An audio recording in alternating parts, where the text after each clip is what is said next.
Okay. Your sound is still Robot Chipmunk, and we can't hear a word you're saying. I'm assuming that means we're starting. We are live. Okay. Okay, welcome D&D fans to episode 4 of Holy Rollerz Special Ops. I'm your DM, Ryan, and here are our players. We are actually down our Aussies. We may be joined by Scarlet Moth a little later on, but we are missing our Lulu, and so you're going to find out what that's going to do to our mid-battle situation here. But let's start with introductions. Tommy, take it away. Hi, I'm Tommy, and I play Odelia. I am a cleric of Moiris and a wee bit barbarian. John? Hey, everybody. My name is John Christie. I'm playing Thora Mikitas, a druid of Finhifara. And I am Sage of Sorcery, also known as Matt, and I am playing Sister Faudever, the nun, hope maiden, paladin of Bestera, the goddess of healing and protection. So our missing players, we have Aelin. Scarlet Moth plays Aelin. She is a Tefling priestess of Vana, the goddess of witchcraft and misfortune. And we're missing Lulu, who plays Lavender, the paladin scion of Vahara, who is the goddess of light and wizardry and logic. And am I missing anything, Matt? Minor things. I don't know. Broom closets. Very, very tidy libraries. I'm not sure. So, and if you haven't picked up on it, Vana and Vahara are sisters who do not view magic with they're kind of opposites in how they view magic and how it should be used and what it's useful. So, anyway, that's just kind of an interesting little tidbit there. But yeah, so Vana, if I can throw in there, Vana is also who Aelin worships. Vana is the goddess of wild and black magic. So all magic that is illicit and illegal or outside of the realms of acceptable is under her purview, which really irritates her sister Vahara, who is the goddess of good magic, logic, and psionics. And it doesn't mean that worshippers of Vana just let anything go. No. As we've seen, Aelin has been sent to deal with the use of some pretty hellish magic that, you know, it's okay when they do it, but when other people break the bounds of magic, it's no-no. Who better to deal with those kinds of problems than the ones who sometimes practice that kind of stuff? There's nothing wrong with necromancy as long as it's used at the appropriate time under parent supervision. Just want to raise a family. What do you? Exactly. Okay. So last time, Thora and Lavender made their way to the Windy Goose Tavern to find out more about this herbal tea that allows people to sleep without having the nightmares. Upon their arrival, they found none other than Aelin, the missing Tefling priestess of Vana, and Aelin had been on assignment from Dark Mother Magra. Aelin's news was terrifying. She shared with Thora and Lavender that an item called the Solar Insidiator was somewhere in the Republic, and this device was capable of dragging a part of the natural world into hell. It's not known really how much of the world it would take with it. Perhaps a building, maybe a town, maybe a republic. Who knows what it's going to take, but pretty much any portion of the world getting dragged to hell is always a bad thing. So it was pretty bad news. So the trio was offered tea by a young woman who runs the tavern. Her name is Shonda, and she runs it on behalf of an elderly woman. Thora's stellar nature check revealed some strange ingredients in the tea, including the ash of a Volodny, living tree people, and ironwood shavings, suggesting that the tea would have a numbing effect on a person's spirit, affect a person's mind, and be highly addictive. That seemed to upset Lavender even more than the news about hell. And she pretty much went on a tirade, insisting on seeing the ingredients in the kitchen. Shonda showed her, and when Lavender tried to take it, Shonda showed her true colors and shot a vine out of her hand at Lavender, and a fight began that involved Shonda and a couple of patrons, Garrett and Johan, who seem somewhat they seem human, but they are not in their right mind.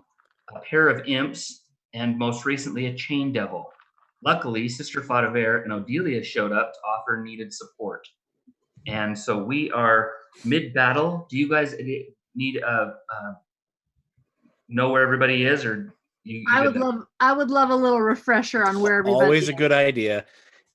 Okay, The so battle. I have- We're in the middle of this. What is this building? It's a tavern, right? It's a tavern. Yep. The Yeah, Windy we're in the Goose. tavern. We're in the middle of the Windy Goose. That's right. So we have in K15 Odelia. Hold on, okay, K15. Okay. That's where I've got her. Had Gotcha. that right. In K16 Garrett. Mm-hmm. In Okay. J16 Thora. Okay. In I16 Lavender. Mm-hmm. H16 Johan. H16 Johan. Those are her thugs, right? Yeah, those are the two humans. And then G16, we have the Chain Devil. Okay. Gotcha. Boy, we are all just lined right up there. Yeah, Yeah. a lightning bolt would really do some damage right now. Yeah, no, we're asking for a fireball. I15 is Aelin. Yep. Doing Got a it. lovely table dance is Sister Faudever and H. Mhm. Sister Faudever is not doing a table dance. I would pay money to see that, just FYI. Somebody with a charm spell could have a really good time embarrassing her. But yeah, she is very mindful up on top of that table that her skirts are covered. And yes. There is an imp in G14. Uh-huh. There's another imp that's invisible. Is that everybody? And Shonda, the not who she says she is, bar wench. Now, what came out of her when vines came off of her? Yep. Yep. She has used vines, and then she has also done some kind of charms. She made you bash Aelin in the head. Did she make me though? Did she make me, or did she just suggest it and it seemed like a good idea? I'm sure the save wouldn't have been very high. Yeah, she's like, I'm gonna let my will go down when that. Yeah, I just can't seem to resist. Yeah. And she is so Shonda is in E14, Okay. Got it. and that is everybody. So it is. If you recall, Sister Faudever used her channel divinity to just dish out a ton of healing, Mhm. and so one act of burst happiness deserves an act of burst ugliness. So Shonda pulls out of an apron pouch something that looks a bit like a pine cone, and she hucks it right at Sister Faudever. Okay. Fortunately for Sister Faudever, so this pine cone, it hits her, but there's just kind of this dull thunk as it hits her armor, but then it pops, and it's sort of like if you had like a glitter bomb. There's just this spray of glitter that goes out in a burst. Normally Sister Faudever would be affected, but she ate the candy, and so the Creda's candy. And if you don't know who that is, you got to watch the episode before last. But Creda's candy is still in her system. It is not in Aelin and Lavender's system. And so they zonk. They hit the deck completely unconscious. And even with the candy, Sister Faudever feels this lulling sensation that she has just, the power behind what she's just used, it is not equivalent to the kind of other attacks that she's been making. It's like the do or die time. We gotta end this. I'm giving up the consumable that I spent my fortune on, and lo and behold, it works on two, and she looks so baffled that it doesn't seem to affect Sister Faudever. to the point where she's kind of like her hands like this. Like there's some fear there. Like, and she just looks over at the chain devil and starts shrieking, Get her off the table! Kill her fast!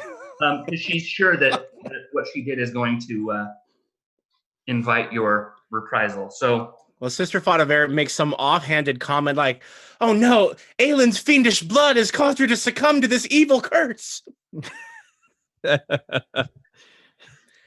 And then she yells at Lavender to wake up. Yeah.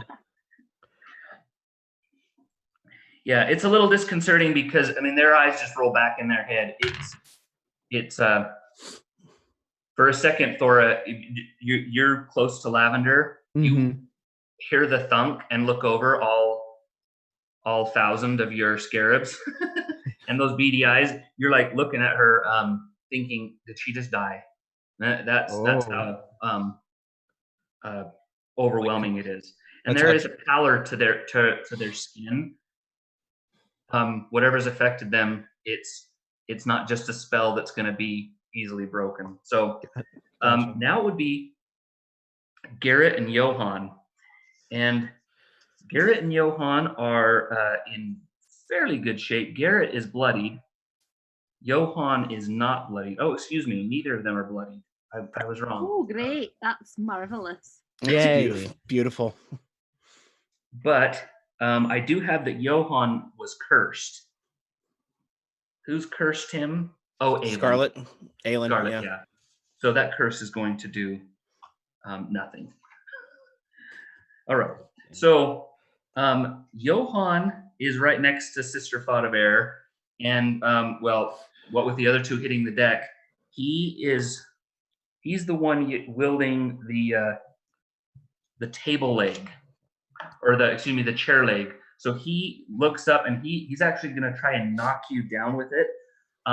So he goes to club right at your kneecap to see if he can knock you off that table. Rude. So it is a +8 versus fortitude. He rolled a 9, so that's a 17. I have a fortitude of 19. Okay, so it hits and it stings a little bit, but it's just like, you wear plate armor, right? No, she wears chainmail. Chainmail, yeah. But I'm sure there's something protecting her knee. It's not just a garter belt under there. No, every inch of her is covered, as is proper. Got some nice thigh-high boots on under all those robes. She's absolutely covered at all times. It might leave a bruise, but it does no damage, and it fails to knock you down. And again, he does it, but it's so mechanical, not like robotic, just like apathetic. Like, I'm just doing this because what I do. That would be Johan. Garrett is going to use his stein and try and scoop up some scarabs. See if he can knock some of those scarabs out of the way. But with a roll of a 4, it's just swinging and missing. Nope, he missed. So and now it's Sister Fadaver. I think she's mostly horrified that a man has tried to touch her. The vows of the Hope Maiden preclude any kind of physical contact with the opposite sex or the same sex, depending on what the kind of touch it is. So I think she's mostly horrified that this man attempted to touch her. So she looks down at him and she goes, "How dare you strike me?" And then looks over and yells for Lavender to wake up. I can see Thora, the bugs. Yep. Can I see how what Thora? What are your hit points at? I'm at max after your big heal. Okay. Yeah. And what about Odelia? I can't see Odelia, but is she also? I am at maximum as well. I'm in good shape. I've Okay, been hiding out here in the kitchen, actually. Okay. Having a good time in the kitchen. Well, in that case, I think I'm going to use Strike of Hope and see if I can't get Thora some extra hit points. This little imp behind me, is it seriously damaged? Because Aelin just burned it. That imp, yes, he is. He's not quite bloody, but almost. Yeah, he looks like his he's looking around like maybe turning invisible would be a good idea. Okay, I'm gonna use self-righteous smite on him. And ooh, that is a 15 plus 11 is a 25 versus the imp. How's that do? That's a hit. Okay, then he is going to take, oh, that's lovely. 17 plus 6 is 23 points of damage. Oof. And Odelia and Thora get 9 temporary hit points. Nice. My. Thank All you. right, then. Very All right. All right. She raises up her sword and casts self-righteous smite and looks at the imp and she says, "You're going right back to hell where you came from. I know I'm better than you." And she cleaves and swings sideways, and energy just kind of fires off of her sword and flows into her allies. Not that she does it on purpose, it's just energy just bursts out of her like the healing. And you slice that guy in half, there is a sulfuric crack, and he does go back to hell. He is dead. Okay. That is my standard action. With my minor action, I'm going to use Divine Challenge on the guy next to Thora. What's his name? Garth? Garrett. Yeah, I'm gonna Divine Challenge Garrett. And I'll say, "You get your hands off those bugs. You come up and fight me like a real man." And that will be her Divine Challenge. And with her move action, she is going to do nothing. She's going to stay right where she is. just stay on the table. Yep. Up on the table. She's got the high ground. They can't win. Okay. Well, the other imp is uninjured, and so he thinks you look like a juicy target on that table. So from his invisible position, he's going to attack you. With combat advantage, he has a +10. Rolls a 10, so that's a 20 total. That is unfortunately a hit. Really? I thought your AC was 21. No, my AC is 19. It's +1 if the enemy is bloodied. He's not. So this is going to do 17 points of damage. Ow. And ongoing 10 poison and a -2 to fortitude. Save ends both. Oh. Did he become visible to attack? Oh, yes. Yeah, he became visible in square 15G.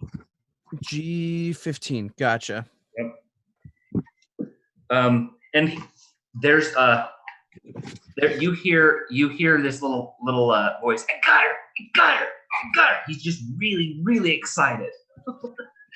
Gotcha. And so what getting my daily. What he hit you with was his tail sting. And so you feel that sting just right, and it's like in your cheek too. I mean, he's going for a headshot and manages to get your cheek, and so you just feel poison just start to like seep down right into your body. It's pretty burny and owie. You stop that. He looks very happy with himself. He's fresh. Aylin, it would be her turn. She drifts off into dreamland. Thora. Okay. Quick question for Matt. Yes. Divine Challenge, does that affect opportunity attacks? Opportunity attacks? I don't know. Does it affect opportunity attacks? Yep. Yeah, any attack he makes. Takes a -2, and if he makes it, he's going to take radiant damage. Oh, gotcha. Thora is going to be like, "I'm sorry, Odelia, I need to go take care of something." And he is going to move to... He signs that in scarab form, right?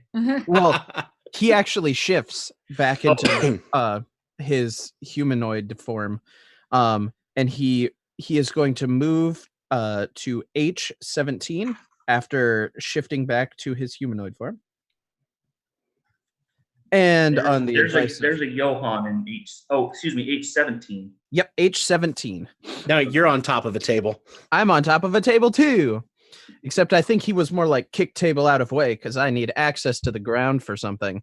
On the advice of Matt in the Facebook group earlier, Thora is going to press his palms gently against the floor and say, Fin Hafara, sunder the earth and leave these enemies as food for the new growth. And he is going to cast Channel Divinity, Sorrow of the Earth Mother. So from G16 and 10 squares in a diagonal straight line is a 2-square pit, and they fall prone and they cannot rise until the end of my next turn. Okay, so I'm looking at this. So G16 and then like F15, E14. Yep. Am I doing that right? Yep. Yeah. So Shonda and the devil are going into a pit. Okay, so first thing is Garrett is going to take an opportunity attack against you. I'm okay with that. So how much radiant damage is that? He takes 5 radiant damage from me. Okay. And let's see, so he's going to take this. He's got a +10, so only a +8 because he's marked, and rolled a 7. So 15. Is that a miss? 15 misses. Okay, so yeah, swing and a miss, and as he does, he gets somehow zapped by that divine challenge.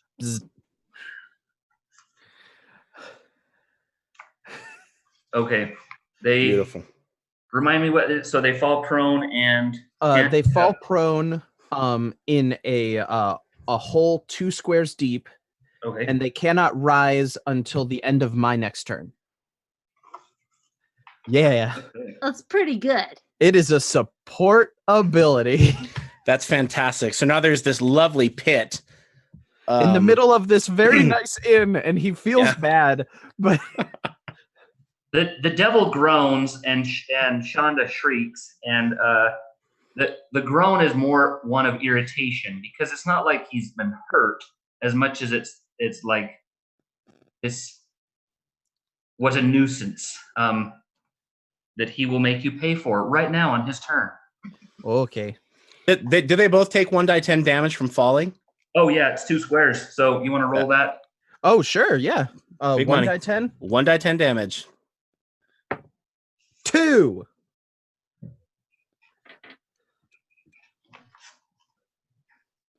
Because my D10s don't like me. Need to warm them up a little bit. Hey, dude, that's 2 points of damage. You never know when 2 points of damage will be what saves you. Exactly. All right.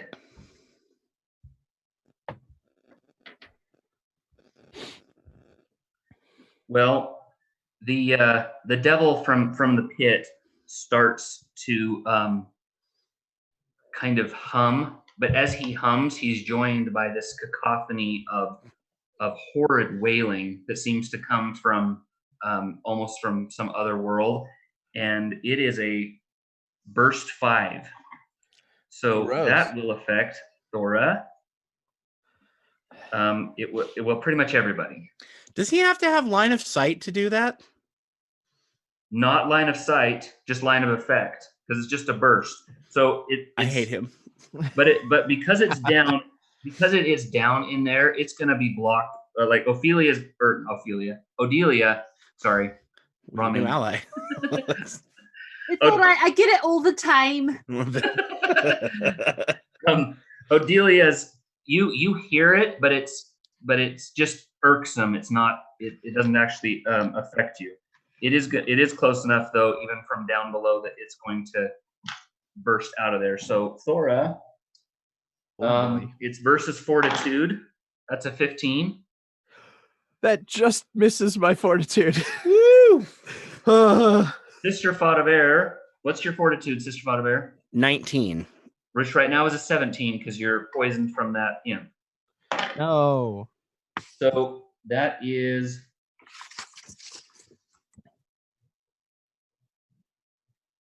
Sorry, just checking. That is a 16. Missed by 1. Ha ha.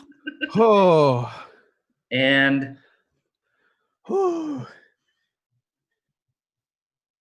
this will also potentially affect Johan. It won't affect the imp, but it could affect Johan. So, but he rolled a 2. So, man. Pretty much, there's a bunch of screaming going on, and it sounds really horrible. but it's just like, this is not the kind of entertainment you usually find in a tavern. But other than that, that's about it.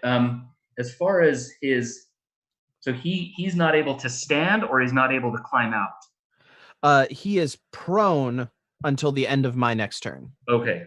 Yeah. So I'm assuming that's because the earth is like keeping him down. Yeah, it's like it's like pulling him down with it.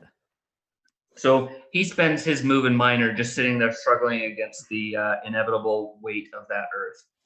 And now it would be Odelia's turn.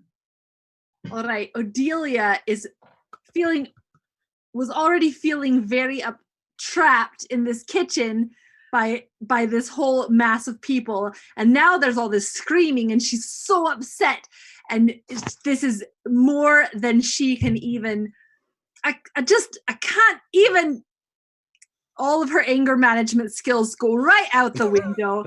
And she enters the rage of the mama bear. Oh. And she grasps a hold of Garrett and she just shakes him.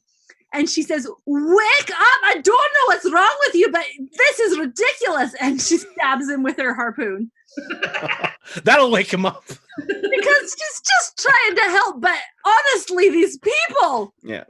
And she can't even control it anymore at all. She really can't be held responsible. It's true. I mean, I often stab people with harpoons when I get angry. It's a thing. It doesn't go over well at the PTA, I'll tell you that. And that's a 27 to hit. Man, they've really changed the definition of fishing, haven't they? Doing that's not bad. That's 15 damage. And he's grabbed, so if he starts his next turn grabbed still by me, then he'll take another 9 damage. Oh, nice. It's 15 for now. And he will start his turn grabbed by you, so he's guaranteed to take at least 9 more damage. So he's pretty much skewered, and that bloodies him, by the way. Yay. So you do this, and as you stab him like this, and he becomes bloodied, you see a sort of craze come over him, and it reminds you a little bit of when those children reacted at the farm, that they kind of went nuts. All the apathy just goes away, and he's just sort of like in pain, but it's a pain that's causing him to act very frantic, not kind of feral. So and now it would be Lavender. Lavender also begins to snore, very unladylike. And, she's gonna be so mad when she hears this. She'll be mad when she wakes up. All right, Shonda's turn. All right, Shonda is not in a good way. I did it on purpose. She's stuck on the floor. Very nice, John. Yeah. Finn Hafar is trying to turn her into a seed. I like it. Sorry about the big pit you're in. I think Sister Fadaver is the only one she's going to be able to see from down there, and only because Sister Fadaver is up on that table. Yeah. So she's going to make an attack against you from prone, which is a -2, and I'm giving you cover. So her plus is only a +7 against will. That's a 15 + 7, 22.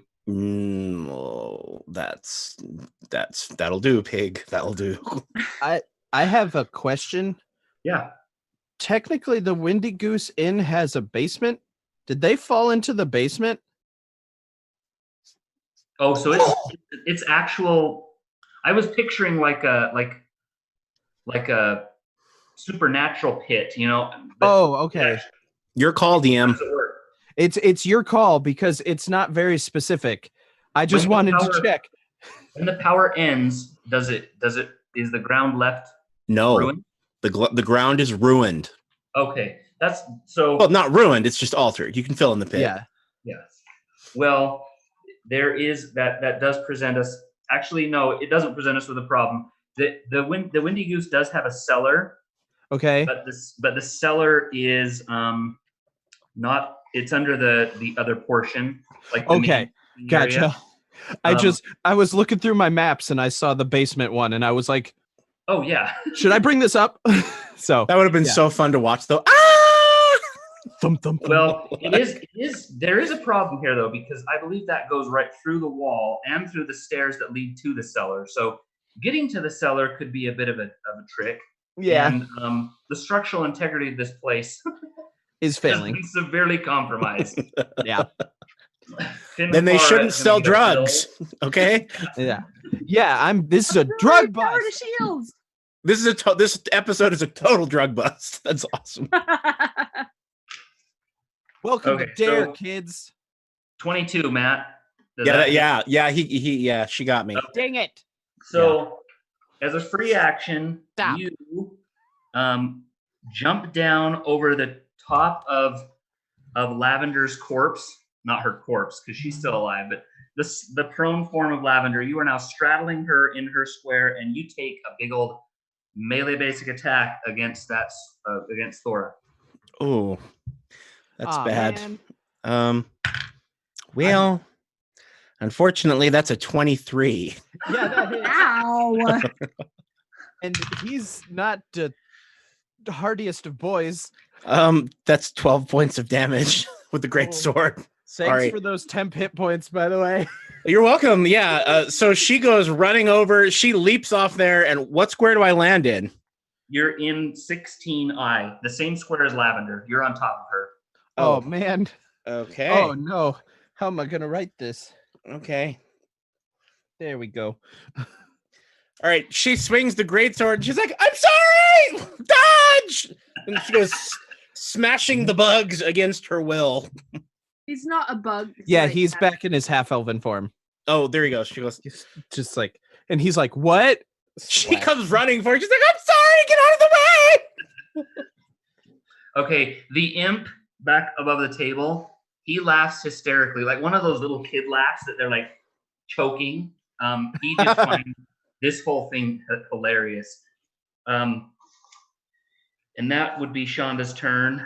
She also struggles to get up unsuccessfully. Okay, Garrett.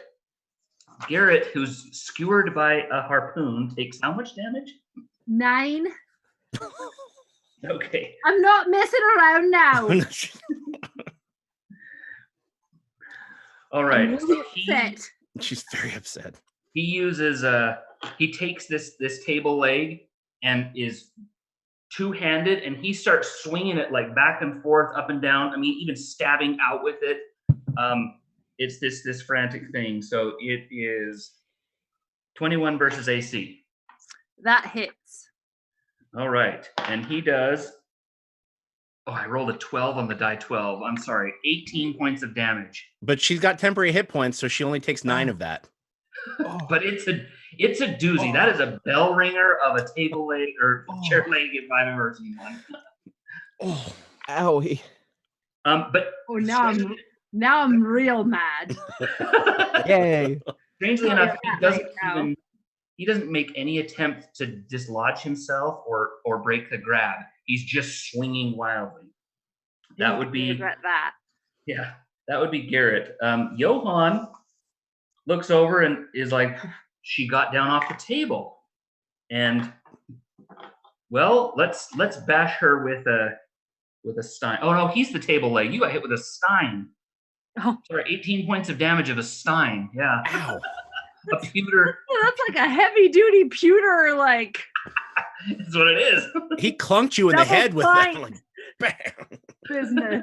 Yes, like this, but made of pewter.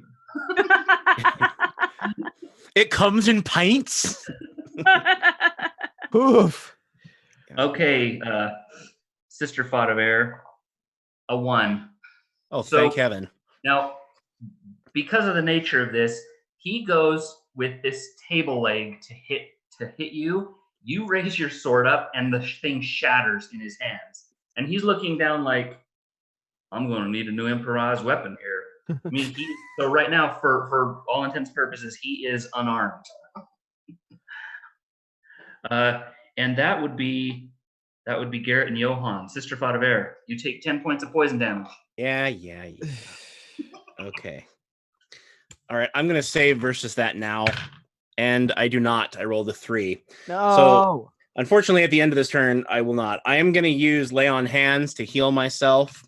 A surge plus 1d6 plus 4, so that's surge value plus 8. Sorry, I couldn't quite hear you. Could you I said I'm going to.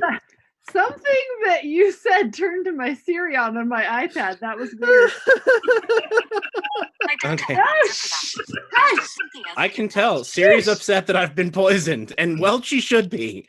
She's trying to figure out what she can do to help too. All right, so this imp hits her, and she goes, "Oh!" And she just reaches up and says, "Bestera, heal me!" And her hand glows with white holy energy, and she seems quite rejuvenated, although she hasn't defeated the poison. And is there anything I can do to give myself a surge? And there, unfortunately, does not seem to be. I'm going to drop my other daily and use Paladin's Judgment. I will shift 1 square up back onto the table. Can I do that? It's a move. You can't shift into difficult terrain. So I'll provoke an attack of opportunity from Johan if I do that? Yep. But he's unarmed now, so... Okay, I'll risk it. I'll climb back up onto the table. Okay. He tries to grab you. And gets 19 against your AC. Well, a grab is versus your reflex. Oh, you're right. 19. Is he bloodied? He is not bloodied. Dang it, he got me. So you're grabbed. Frick.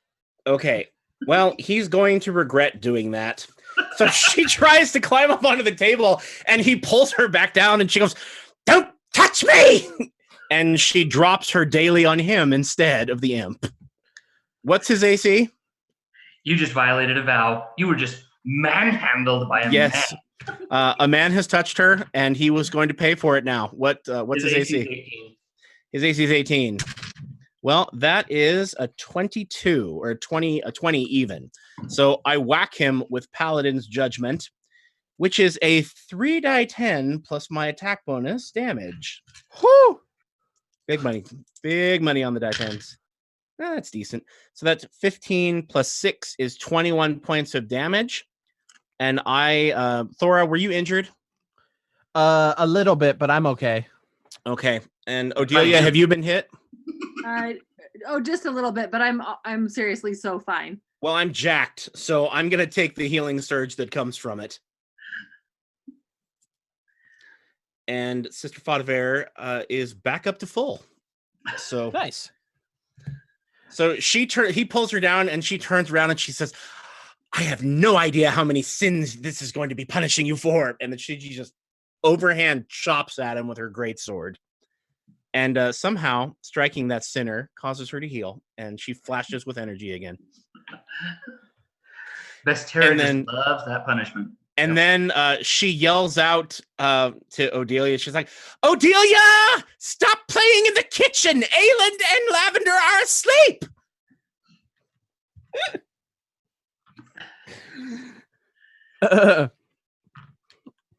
All right. Your friendly neighborhood imp is going to turn invisible. Yeah, good move, buddy. Fudge. Then Thora, you're up. Okay. That doesn't affect my plans too bad. All right. He is going to shift back into his scarab form. Okay.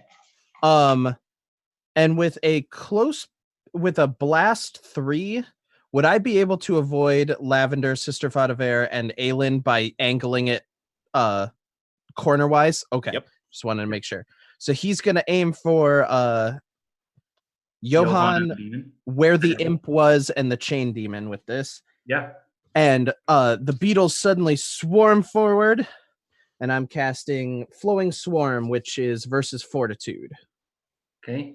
Johann's fortitude is 17. 17. So I need to roll a 10. I rolled a 12 plus 7 is 19. And the devil's fortitude is an 18. That one does not hit. And I take it the imp I don't get the imp moved as well as turned invisible. He did move, yep. Gotcha. All right. Wisdom versus Actually, with the way you talked about angling it, though, it still could hit him. So, yeah, roll against the imp. Cool. 17 plus 7, 20. Yep. Cool. Yep. And it's 2d6 plus 5. Okay. So for Johann, that's damage. You just roll damage once. Oh, so, just damage once? Okay, sorry. It's been a little bit. That's 14 points of damage. And since I'm in my primal swarm form, I get to shift into a target.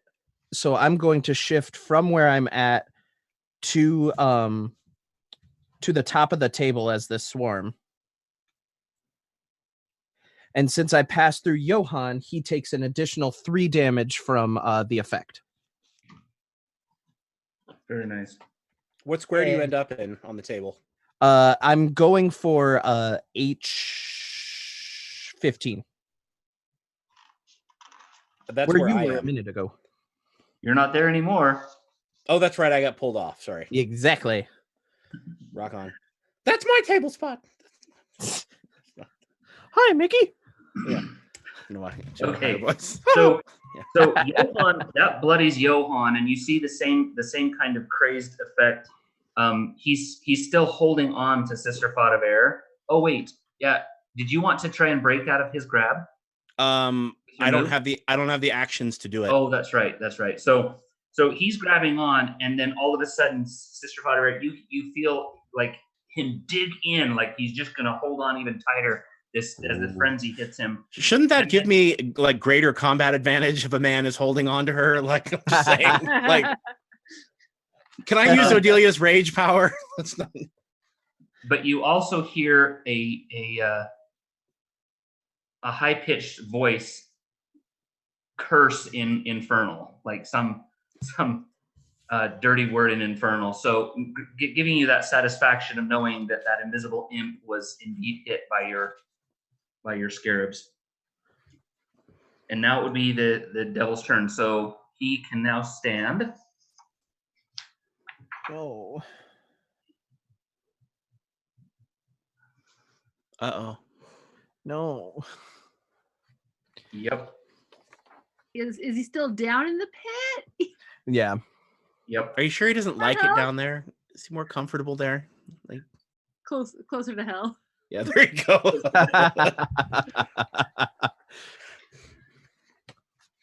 No, he is going to climb out of that.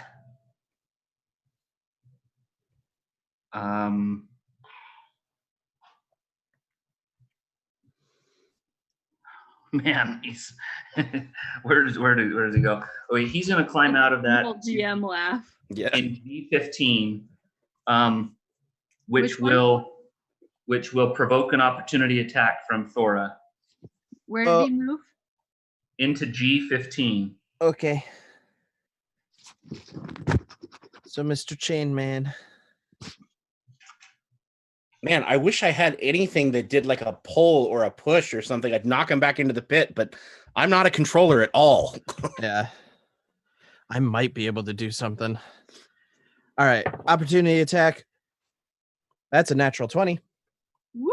Woo! Oh, back it up, baby. Okay. Yeah. Big money. I don't know how the back it up mechanic works off the top of my head. You have to hit again, and then you roll the 1d6. If you roll a 6, it's an auto kill.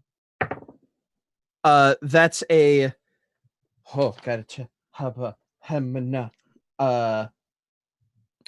that's a 24 to hit. That's a hit. All right, can you angle the camera down so that we can see the 6? Yes. I want to see the 1d6. Here, 1 second.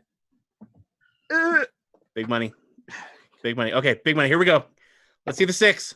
Oh no, it's a 1. It's still max damage. Ah. So Max damage plus an extra 1d6 for your implement. max damage plus an extra 1d6. Let me make sure I'm back in frame. So he takes 9 points of damage and an extra 1d6, 10 points of damage. Well, it's not quite what Sister Faudabear's critical is, but as he's climbing out of this and up next to you, you just conk him one, like full on, like, oh, son of a, and he's climbing up there, and he looks like you've shaken his little holier than thou demeanor, or unholier than thou. Anyway, he looks like you've shaken him, and he says, "You will pay for that, Druid." And he Boy. Swing those chains. Here they come. It's versus your reflex. That's a 25 versus reflex. Oh yeah, that hits. Ow. All right. So the damage. That was 9 over my reflex. The damage is 14. Oh. And you are restrained save ends. So that chain just wraps around you. And gotcha. Well, he. Okay, I am going to do something about that instead. I'm going to activate the power of my Vigilant Greatsword, and I'll take the damage. How much damage was it? 14. Oh, that's going to hurt. Okay. Are you sure? All right. And I switch squares with Thora. Okay. That will restrain you then. Oh, go bring it. Okay. So this is the most bizarre thing ever, because he was grabbed, or she was grabbed. So Sister Faudabear is being grabbed by this commoner, but she looks up at him and she reaches out her sword, and there's this flash of light, and suddenly, Thora, you find yourself being grabbed by the commoner, and Sister Faudabear's up there being restrained by this, and it's what happened? A little disorienting. And Sister Faudabear, we haven't seen her do this, so it's one of these moments that but she knew it was coming. She knew what she was doing, and it's like, that protect the ally kind of thing. But which is very much her deal. So I think she probably just shrieks out no and points her sword, and they teleport. What happened? That's one way to get his hands off you. Yeah.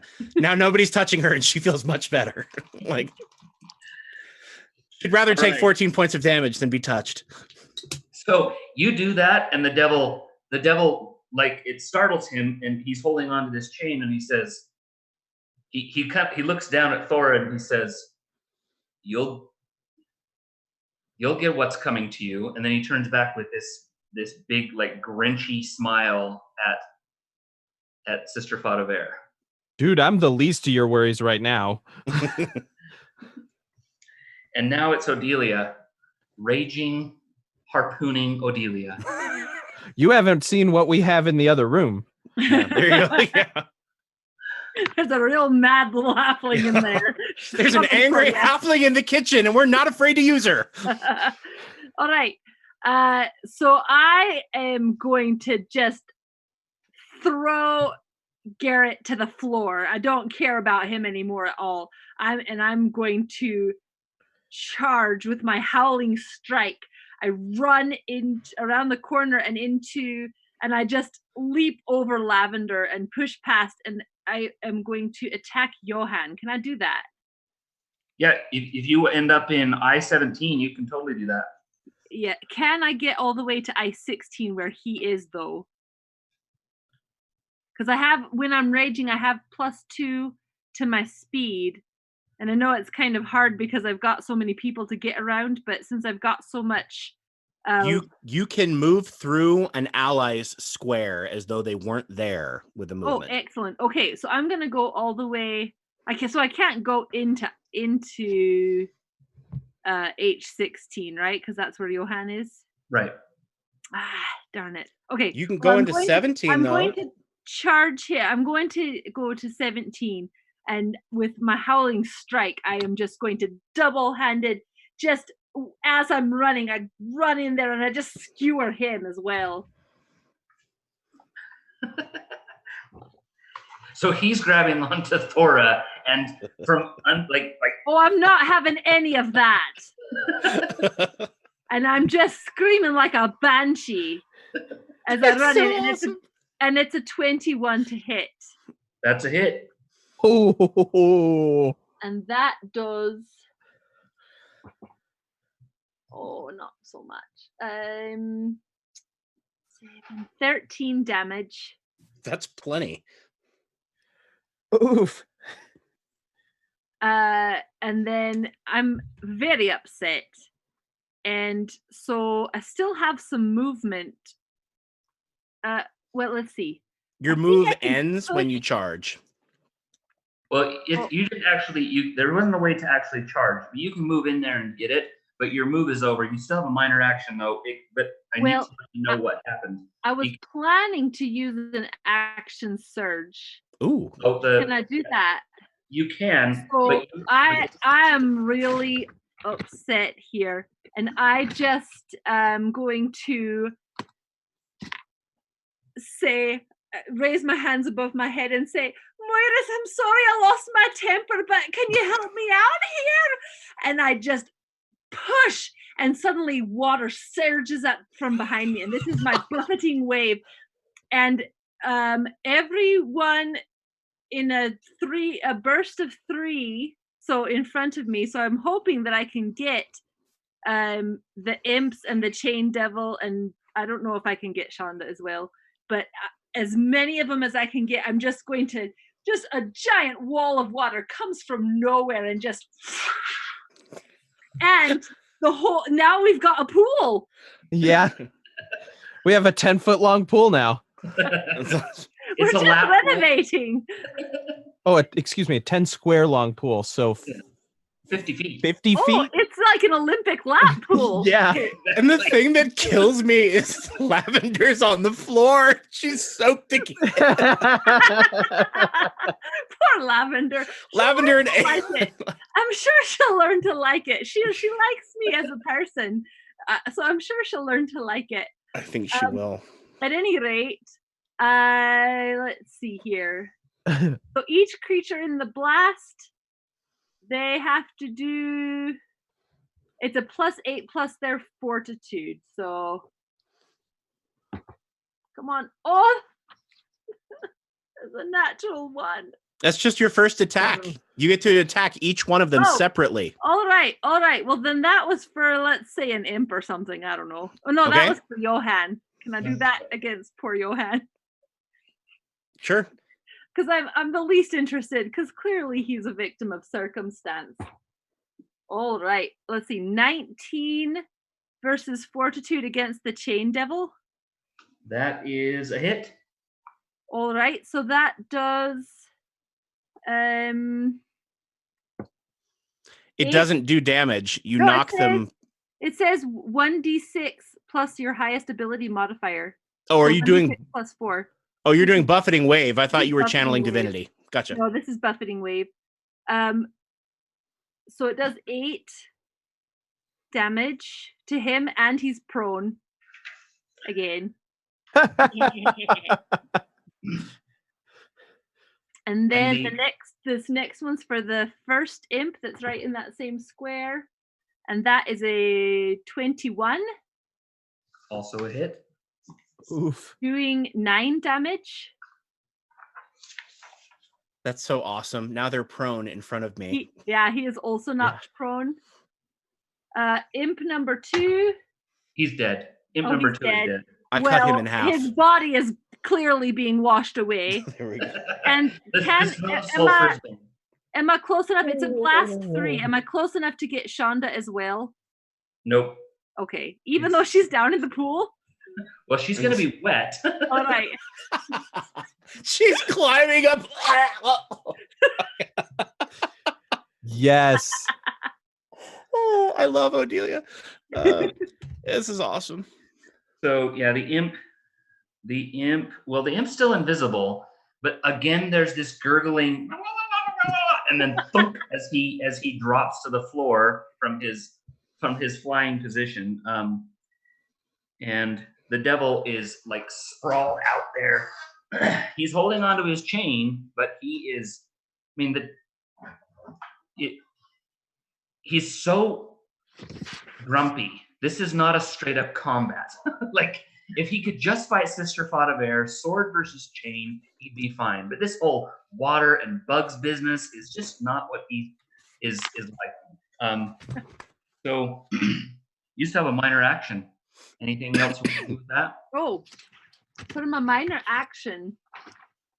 Where did it go? Sorry, I have so many papers here. Sister Fadaver, how are you doing?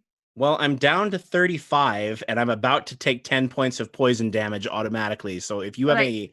So for my minor action, I and I look back over to Sister Fadaver and I say, you'll be all right, darling. Here's a little bit for you. And I send her a healing word. Fabulous. Roll the 1d6 so I know what to add to my surge. Okay. Ooh, 6. Oh, Nice. Thank you. Oh, that brings me back up to full. I desperately needed that. Thank you so much. Yay. I hope that makes her like me more. I think at this point, she'll That love you. healing was right on time. Did you notice? It was beautiful. Okay, so Shonda is prone, and so she stands up, sopping wet, and you see, it's hard to tell if she's crying or if she's just wet, but there's this sort of despairing whimper that comes out of her, and she will climb her way out of this into square E13, and then she uses a move action to move to square G7. So she doesn't run, but she kind of staggers and stumbles away from all of the yuckiness going on. And like I said, kind of whimpering as she goes. You catch a little under her breath. They just won't die. They just won't die. So something's, she's having a moment. Garrett and Johan, Johan is grabbing. And Aelin wakes up. Yay! Aelin, you wake up wet. Oh dear. No, she's not wet. She's not wet. She was behind me. That's my headcanon. Aelin wakes up soaked. Sorry, it's not. There maybe some overspray. Is not like soaking wet, just maybe like splash zone kind of wet. I just don't feel like we kind of have the kind of relationship yet where she can handle just being randomly wet all of a sudden and still like me. I appear to have blanked out for a moment. Why in the Black Cloak's name am I wet? We're in the middle of a battle camp. Can we tell you later? Wait. I mean, it was to hell, right? What do I see around me? So you're gonna wake up with you're in square I-15, and next to you in square I-16 is a completely unconscious Lavender, snoring away. Straddling her is Thora, who is being grabbed by one of those men, those bar patrons.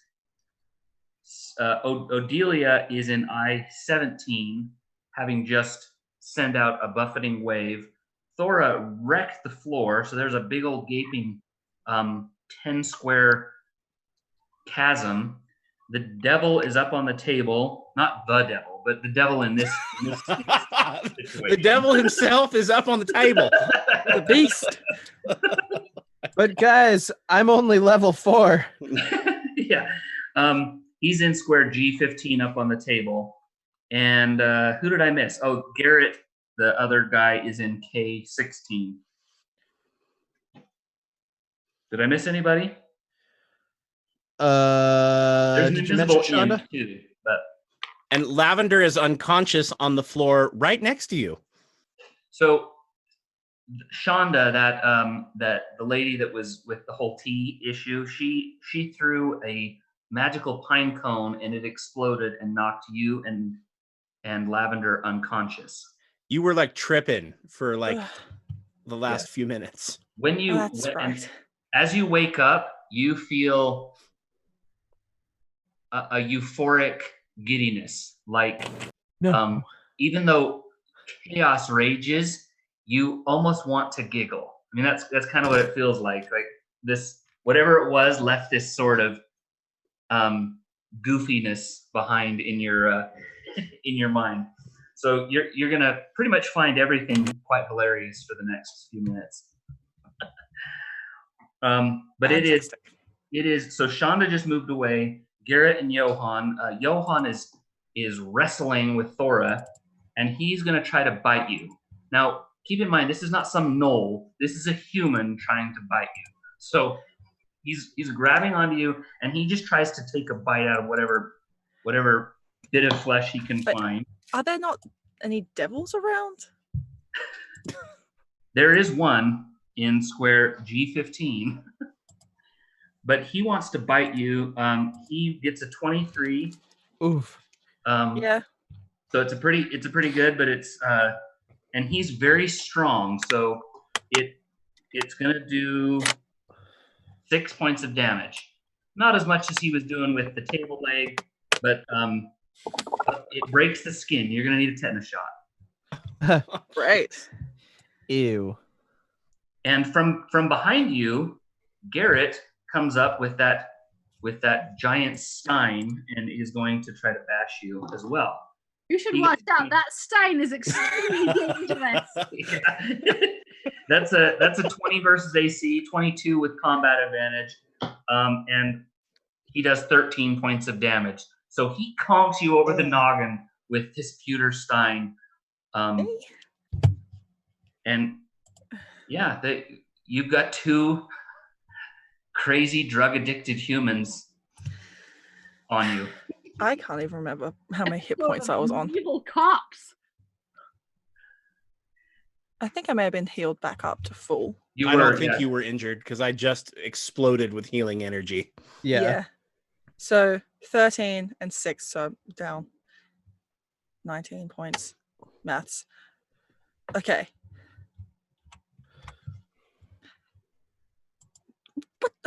What are you? Get off of me. So it is Sister Fadaver's turn. Oh, Oh boy. of course, she's got to direct a comment towards Aelin because Aelin just woke up. Oh boy. And so poor Aelin wakes up and there's a beastly man bearing over her, attacking her. And she shrieks out, she's like, "Now you're awake! Get off, quit playing around with him and help!" And that's just going to be what she does. And I will divine challenge. You had already done that to Garrett. He took another 5 points of damage from. I'm going to divine challenge Johan. Okay. He's the one who's beating her with the stein, right? No, that's Garrett. Garrett? Johan is wrestling Thora. Okay. Then I will divine challenge Garrett, and I will say, "You get off of her right now and fight me." And so if he tries to hit her again, he's going to take a nasty little shock. I also take 10 points of poison damage, which I will save. And I save with a 20, so I shake that ongoing poison damage off. Nice. Remember, you're also restrained. I am restrained. If you want. I think I'm okay for hit points at the moment. I'm only down 10. And who am I next to? I'm up on the table. The imp is invisible. Yes. Do I know where he is, though, from watching him get hit with the buffeting wave? You heard the thunk over against the wall toward G or F 17. Well, I'm going for Johan. We need to start thinning the herd here because we're taking too much damage. I'm going to use Radiant Smite on Johan, who is right below me. Mm-hmm. And what is his AC? 18. So it's 20 to me because I have a -2 because I'm restrained, right? Yeah, it'll still be an 18 though because I'm giving you a flank bonus. You're above him. Yeah, he's trying to grab someone else. Alrighty. That is a 19 versus AC. Hit. Yes. Okay. So he is going to take 13. He's going to take 19 points of radiant damage. Her sword explodes into holy light, kind of like He-Man's, just explodes with that white light. And she takes a big old whack at him. He drops. Sack of potatoes. Nice. And yeah, he drops in that square. Lets go of Thora. Just in a heap. He's not dead, but he is out. Okay, she turns over to the devil after him. She goes, "How do you like your chances now, fiend? Our fiend is awake." Our fiend is awake. Which is almost a compliment. Almost. Almost. And make your save against the restrain. Okay. That's a thing 20. that Another was 20. here Ooh, wow. was the main, large, big fiend. Yes, the big boy. Yeah, the chain devil. Yeah. Yeah. The big boy. The big boy. Yeah, he's a chain devil. He's big. It's a technical term. There's big boys. There's large boys. There's spiky boys. Yeah. Well, he's a husky fellow, I'm imagining. He's all the above. He's big, large, and spiky. He's even large with an O. That's how you can whoa. tell he's big. Oh my goodness. It's like, oh, whoa. Okay, so there is that other imp, and that other imp gets up from prone and is going to Right back up for Sister Faudever. he's going, well, he can't charge with his tail sting. Would have to charge with his bite. So he has to get up off the floor, so he flies away. He's going to get into a better position away from the buffeting waves and horrid scarabs. And he thinks, I can fly out of here and back in with a nice stinger in a moment. So, and now it's Aylin's turn. It's absolute chaos. It is. There you go. I don't know how well you can see that on my camera. There we go. That's backwards. Say, Aylin, you have a circle around you. Sister Faudever is up on the table. Lavender is under Thora, who's crawling all over her right now in bug form. Thora, or no? No, he's standing over in. Oh wait, no, yeah, he's in bug form.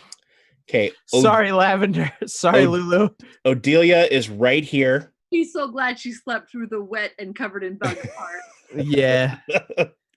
Odelia is right down here on the table. So you have a prone chain devil here. I killed that other imp, and Shonda is down in this pit. These darkened squares right here are the pit that Thora made. Shonda's square G7. Shonda's in G7? Yeah. Yeah. Okay. I am moving Shonda.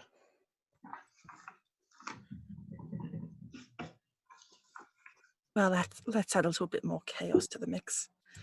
She'll clutch at her cloak, and she'll start raising her eyes towards the ceiling.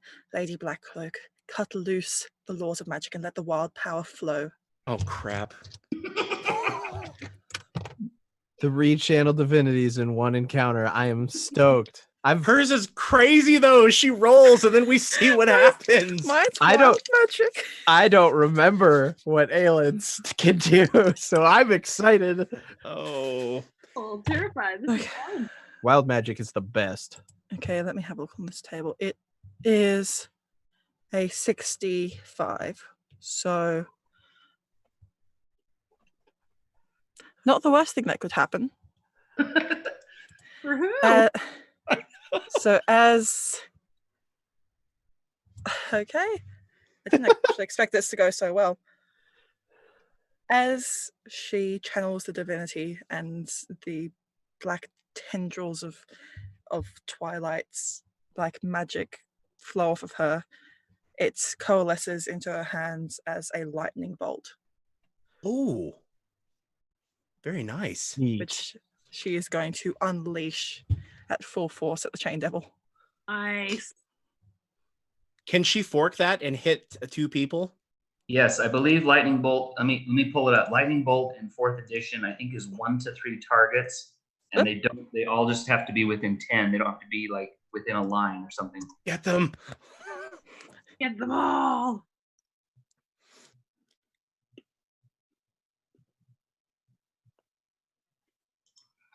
If I spell lightning right. Yes, 1, 2, or 3 creatures within 10. So the imp is invisible, but you can hit Garrett behind you, Shonda across the room, and the devil if you'd like. Yes, please. Oh yes. Yes. Okay, As- okay. She tries to channel it towards the Chain Devil, but then it explodes out from her. All right, roll those attack rolls. The Chain Devil's reflex is 17. What am I? I'm just rolling some d20s first to see if it hits. Yes. You can use your, as if it was one of your powers, though. So you get to use your bonus. Yeah, so look at any one of your warlock powers and use the attack bonus from there. Hey Matt, is one of those things on the wild table like just TPK? No. No, but Wisdom modifier? it's the attack bonus that you use for any one of your powers. So pick one of your powers. What's the fire one you have called? I forget what that's called. Fiery bolt. Yeah, look at Fiery Bolt and look at the attack bonus at the top of the Fiery Bolt power, and that's what you'll use. There you go. So you'll make 3 attacks with +7 to each. 26 for the first one. That hits the devil. Ha! 25 for the second. That hits Garrett and Shonda. And 15. 15 does not hit. But the other nice thing about Lightning Bolt, it does half damage on a miss. So Wow. How much damage am I rolling? the damage is 2d6 plus your modifier. Ooh. So 2d6 plus whatever your Fiery Bolt plus is to damage. All right. Should I just be applying the same damage to all of them? Yep. Okay. So 4 plus 6 plus 5. 15. 15. That's fantastic. Nice. And it could have All been right, so so- much worse. From behind you, you aim this at the devil, and one of the bolts blasts over your shoulder to Garrett, who's standing in the doorway of the kitchen, and you smell that sort of ozone odor, and then you smell singed hair, and you hear a thunk as he hits the deck. And you hear scarab legs ticking across the floor as they're avoiding the body.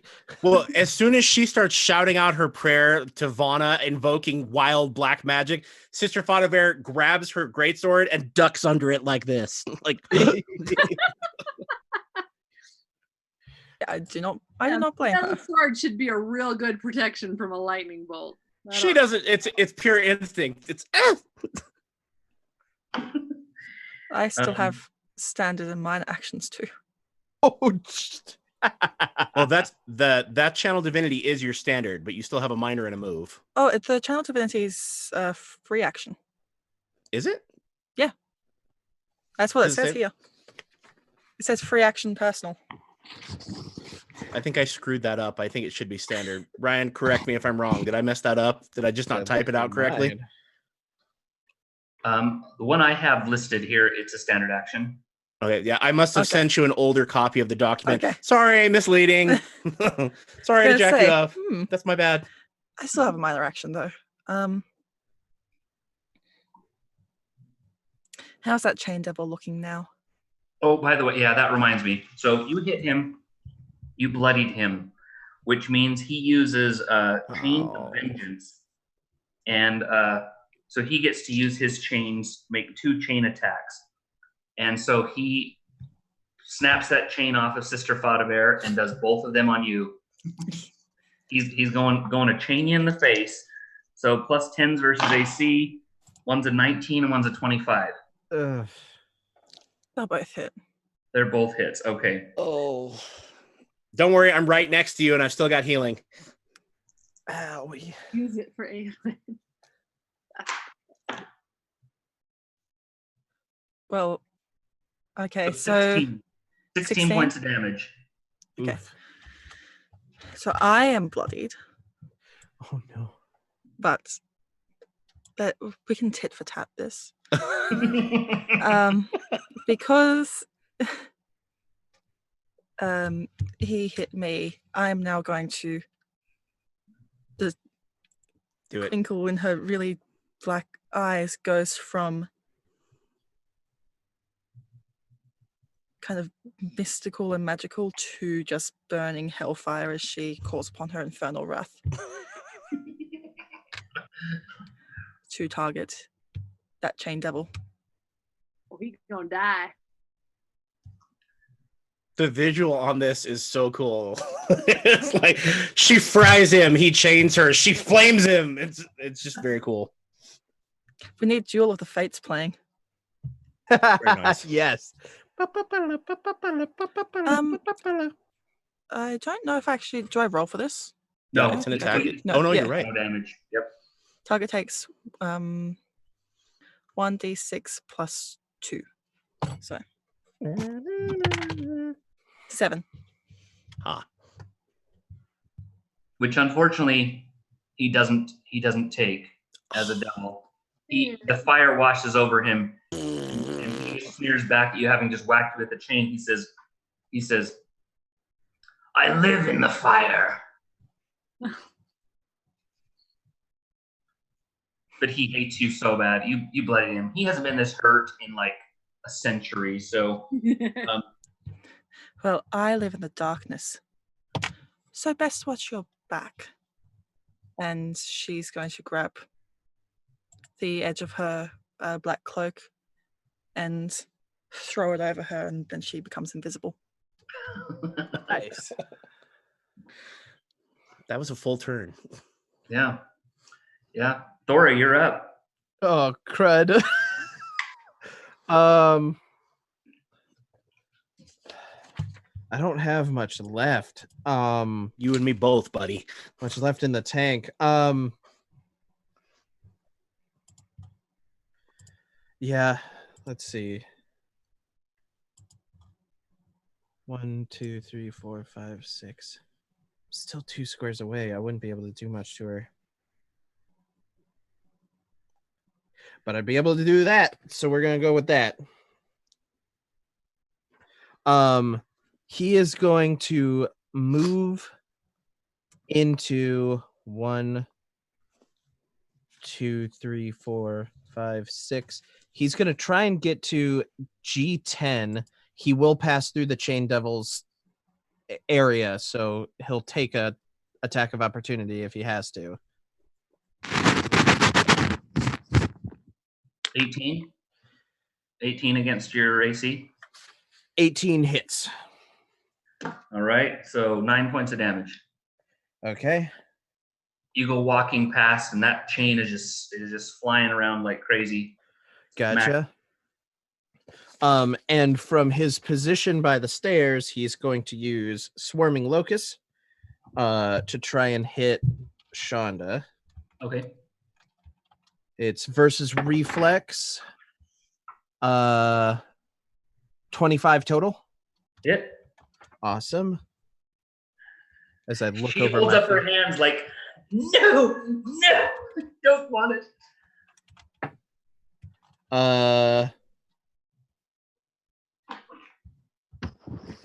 That's 7 points of damage, and in this zone, she grants combat advantage. Okay. So yeah, she's swatting at him, spitting them out of her mouth, and anything she can do to keep those bugs off her. It's the devil's turn, and he Right next to me. yeah, but he says he kind of does this little bow and swings his chains, wrapping them around himself, and he says, "You've won the day. Congratulations. Next time," and he points right at Aelin. Can he see her? Right. Oh well, he points right where you were. He points right where you were. Next time, Tefling. You can't catch me. He spits Tefling like it's a Sister dirty Faude word, like slur. And then there's this crack, and it's kind of like when the imp was killed, only much bigger. Brimstone as he just vanishes into either back to hell or wherever he's going. Uh-oh, Matt's frozen. Oh, now you're not frozen. I was worried for you. And that would be the Chain Devil, Odelia. Something cool to the Chain Devil. Now I have to figure out what to do. Okay, so the Chain Devil is gone. Gone. Is there still an imp in G15? Or where's He turned invisible and buzzed off. So okay, who are we he's fighting? gone. Just Shonda? Just Shonda's the one that you can see, yeah. It's Shonda against 4 angry priests. She did. One of those priests is currently invisible, and one of the others is currently bugs. Odelia, you can move and charge Shonda. You have enough movement to do that. And Howling Strike her. Get all the way to where she is? Yeah, remember, when you're charging with your rage on, you get a +2 to your movement. You can totally get to her. Ooh. But I'm 1, 2, 3, 4, 5, 6, 7, 8, 9. She's 10 away. I don't think I have that much movement. Well, you use your move action to move 6, and then with your standard action, you get to charge, and so you're essentially moving double your speed and then I can still attack her? With Howling Strike. Well, A charge. That's what I'm doing. Quit trying to distract me with other things. So, Odelia, I look around and I had a plan, but that Chain Devil's gone, and now I'm just even more mad. And I look and I see Shonda, and I jump down from the table and I just rampage right in there with my harpoon like this, and I just jab her as soon as I get there. Laura, look out. She's rampaging halfling coming right past me. Meep. And just like this through the bugs. But it's only a 4. Well, I guess it's a 14. So that's not great. that's a miss. Yeah. No. So even with combat advantage, unfortunately, that goes sliding. She tries to like kind of sidestep out of the way, and the harpoon goes up right past. And now how does advantage work in 4E? +2. Okay. Yeah. But we do use greater advantage on this stream. The double roll when the DM decides. Yeah. With Shonda, it is her turn, and she Odelia, where you are, you can see that through the open door. And as you miss Shonda, you kind of spin around and you look through the door. You see about 20 feet away from the door, you see Tabitha. The rotten fey creature who was had back at the farm, and she looks terrified. Tabitha looks terrified, and you see her going like this, and she's screaming, "Come on!" Shonda will shift away 1 square, and then will take the run action Her speed is 8, so running for her is 10 squares. She does that, and her speed is 8. What is she, a freaking Olympian? yes, that is her. Bolt She rips off her clothes. She's got a training bra and just bolt. With a minor action, she teleports these incredible sneakers onto her feet. No, and then for Odelia, you're the only one who sees this. You see her run and step into a tree, like into a tree. I thought you meant didn't see where she was going and walked into a tree.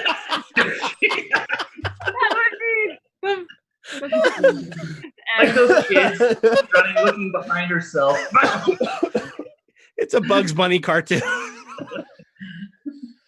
No, so that happens, and actually, Odelia and Thora, you hear about it at this same moment. You're looking there, and you moved a little bit in the tavern. You hear in your head telepathically.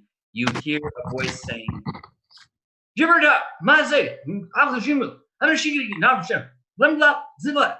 can tell as you're hearing it, it sounds like someone's trying to speak language, but it's not making any sense. But it's like a gibberish in your head. So someone is telepathically communicating to you in gibberish, and it's frantic and strained. But that's yeah. It's a voice you haven't heard. You hear it as a voice, a male voice, and it's a little bizarre. If a scarab could shrug. Okay, so Sister Vadaver, as far as combat's concerned, it is over, but you're up next. So she runs to Lavender to see, because for all we know, she could be dead. Mm-hmm. Can I make a heal check to determine what's happened to her? Yeah. Okay. So Sister Vadaver sheathes her greatsword across her back with a minor action and bolts over to Lavender. And she picks her up and she starts slapping her in the face like, Lavender, wake up. And that's a 1 on a heal check. She has cholera. It's diphtheria. No, you're convinced that she's faking it. There's nothing wrong with her. She's totally faking it. Suddenly, Aelin appears in a shimmer and kneels down to Lavender's body and pushes Sister Vadaver out of the way. Maybe you can get her to quit pretending. I know she's faking it. Well, yes, you would know all about faking it since you fake your personality, don't you? Anyway. 10 seconds later, she gets it. Like, what? Like, heal check is... Let me actually get my sheet up to the right thing. 18. 18. Okay. You know it is some kind of magical drug. Someone's taken a drug, probably something as common as like a drow sleep poison or some sort of sleep, but they have added a magical component to this, and nothing short of a lengthy ritual, at least a remove affliction ritual, but possibly it's a remove affliction ritual, but it's gonna need someone who's really good at healing and trained in ritual magic, not just any remove affliction ritual. Like Gizik probably couldn't help her, but maybe sorry, I just lost the title. The what's her face back at the chapel. That's what I was gonna say. What about the people back at the chapel? Hope Master, possibly Hope Master Gendalin would be trained enough in heal. She'd be the only. That's the only thought that comes to you is it's gonna take ritual magic or just time, and by the time it could be days. Ooh. She's been drugged. No, she's not. She's faking it. You can tell. Look at her eyes. Pulls pulls back the eyelids, and you can see the complete white of her eyes. Maybe tinged with a bit of green. In the meantime, This Thora, looks like faking it to you. Thora and Odelia, you still hear that voice in your head becoming more and more frantic. Odelia's going outside to investigate what happened with Shonda in the tree. Okay, and so you as you move toward the door, suddenly the voice stops. When I hear it stop, I take a step back. And you hear it again. Yep. So I go forward and back like 4 or 5 times. Do you hear me now? Yeah, like, so I turn around to Thora and I say, "Do you hear that?" Is He still reconstitutes, and he's looking around. He's like, "I do, but I can't pinpoint it. I don't think I can pinpoint it." You. It just sounds like nonsense, gibberish. Yeah, but somebody's upset. Yeah. Have Sister Faunavere yet to hear anything? Not where you are. Mm-mm. All right. Do I hear them saying this outside, or they're right? They're still in the tavern. They're just farther over. Does it sound like it's coming from any particular direction, or is it just in your head? In our heads? It's just in your head. It's impossible at this point to pinpoint the direction. You just know that you got too far away. Can I come and look? Can I just do some investigating around, like what's behind this partition here that's like in all of C? Yeah, that's the bar. And going around the bar, you see some beat to heck stairs that go down to a cellar that, there's rubble. You could go down there. Is the cellar full of water now? There's a bit, but Sorry. I just say that to no one because like nobody's left there, but I feel the need to apologize. Gotcha. I think Thora is going to walk back over to Sister Faunavere and Aelin and Lavender, who is napping, and explain that like there's a voice coming from somewhere in the building. We're trying to pinpoint its location, and then he's going to head up the stairs, see if he can find anything upstairs. Okay. Can we make search checks, like to search around and see if we can find this personage or thing? Yep. As soon as you step foot on the stairs that go up, Thora, you stop hearing the voice. Dang it! But Odelia, you still hear it loud and clear behind the bar. Do I see anything out of the ordinary? Just a pit of a chasm that kind of took out the side of the building. You can still get down the stairs. It's just going to be crawling over rubble. All right, I'm going to go down the stairs. Okay, which would be the cellar. The other little map looks like that. So you go down the stairs, and in this area right here, there were some wine racks that have been kind of shattered, and chained to the wall there is a man. He looks a bit emaciated. He's obviously got some elven blood. He's got pointed ears, but he's got a nice trimmed goatee, so he's not full elf. But on his head, you see a metal ring that is big. It's bigger than his head, with this sort of knob tied to it. On the inside of the ring are some spikes, and they're poking into his head. They're not super sharp, so it's not like they're just going right through. It's more tied to this kind of dullness, and he's gagged and bound to the wall, and he sees you, and he's like, "Oh!" And you hear that voice get more frantic. It's obviously coming from him. This nonsensical telepathy. Oh dear! Oh, what is happening here? And I just go up, but I don't want to touch it. But I kind of do. But I also, I just kind of like this and just investigating to see if I tipping his head down as far as he can get it, so you can reach. Yeah, not like this. I'm like this. And so I just call for help from my friends because I don't know what this contraption is, and it's way past my pay grade. If Thora hears it, he's running. I'll run. If she yells for help, I go running. And I drop Lavender on Aelin. I think if he sees Sister Fadaver go, he will go check on Lavender instead. Help Aelin with this potato sack of a sleeping body.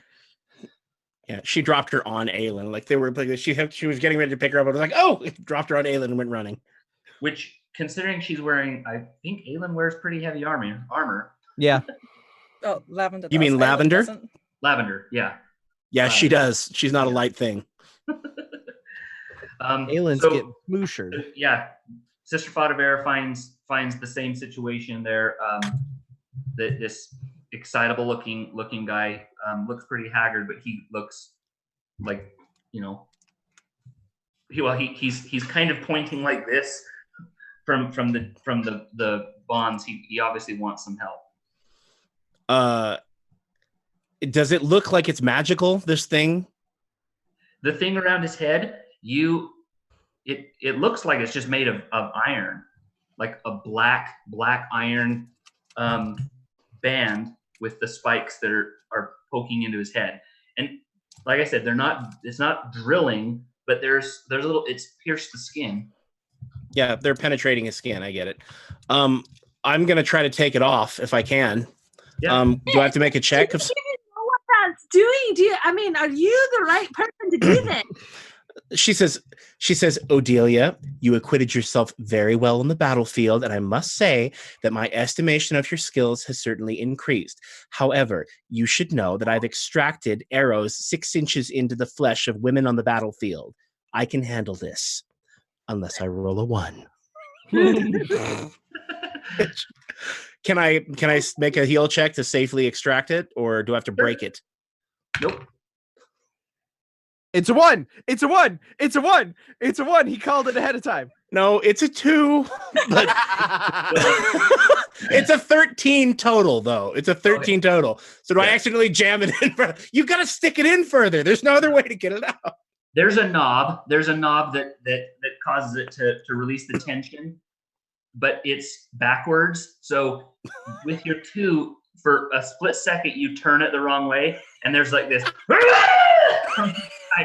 And so you immediately correct it and go back the other way. Not enough to actually do more. But, you would have done damage with the 1. But yeah, so you get it off, and it clanks off, and he just looks so relieved. He's still gagged and bound, but she looks back to Adelia and said, "I told you I'd get it off." Yeah, that was great. That was brilliant. That was. As that lands, and he's like, you hear telepathically him say, "Oh, thank you, please, can you get me out of the rest of these bonds, please?" Wait, no, we don't know you. I think you'd better do some explaining before we let you out. Out loud, please. Get out of my head. It's uncomfortable. I'm gagged. I'll take the gag off if we want to talk out loud, but I can't reach. I'm short. Okay, I'll cut the gag off with a dagger. Okay, but you're still leaving him bound and chained? Yes. No, I will. Well. Oh my God! Don't even go in! Don't! What are you doing? Sister Fadaver looks back and goes, "Odelia, he was tamed up in a drug den. I'm sure he's a poor, hapless victim." And she starts taking... And he says, very hapless. Please, I need a drink." And he sounds kind of... Everything that's going on in this town, maybe they'd... Oh my gosh, oh my. Okay. Oh no, this is going to be terrible. So, much like she was with Aelin, now she and Odelia are just bickering back and forth. I know what I'm doing. I'll detect evil on him before. Fine. Okay. Fine. No evil. All right. Mm-mm. She says, I don't sense a trace of evil about him. All right, fine then. And then she frees him. Okay, and he goes slack. He's like rubbing his muscles, and he looks around and finds a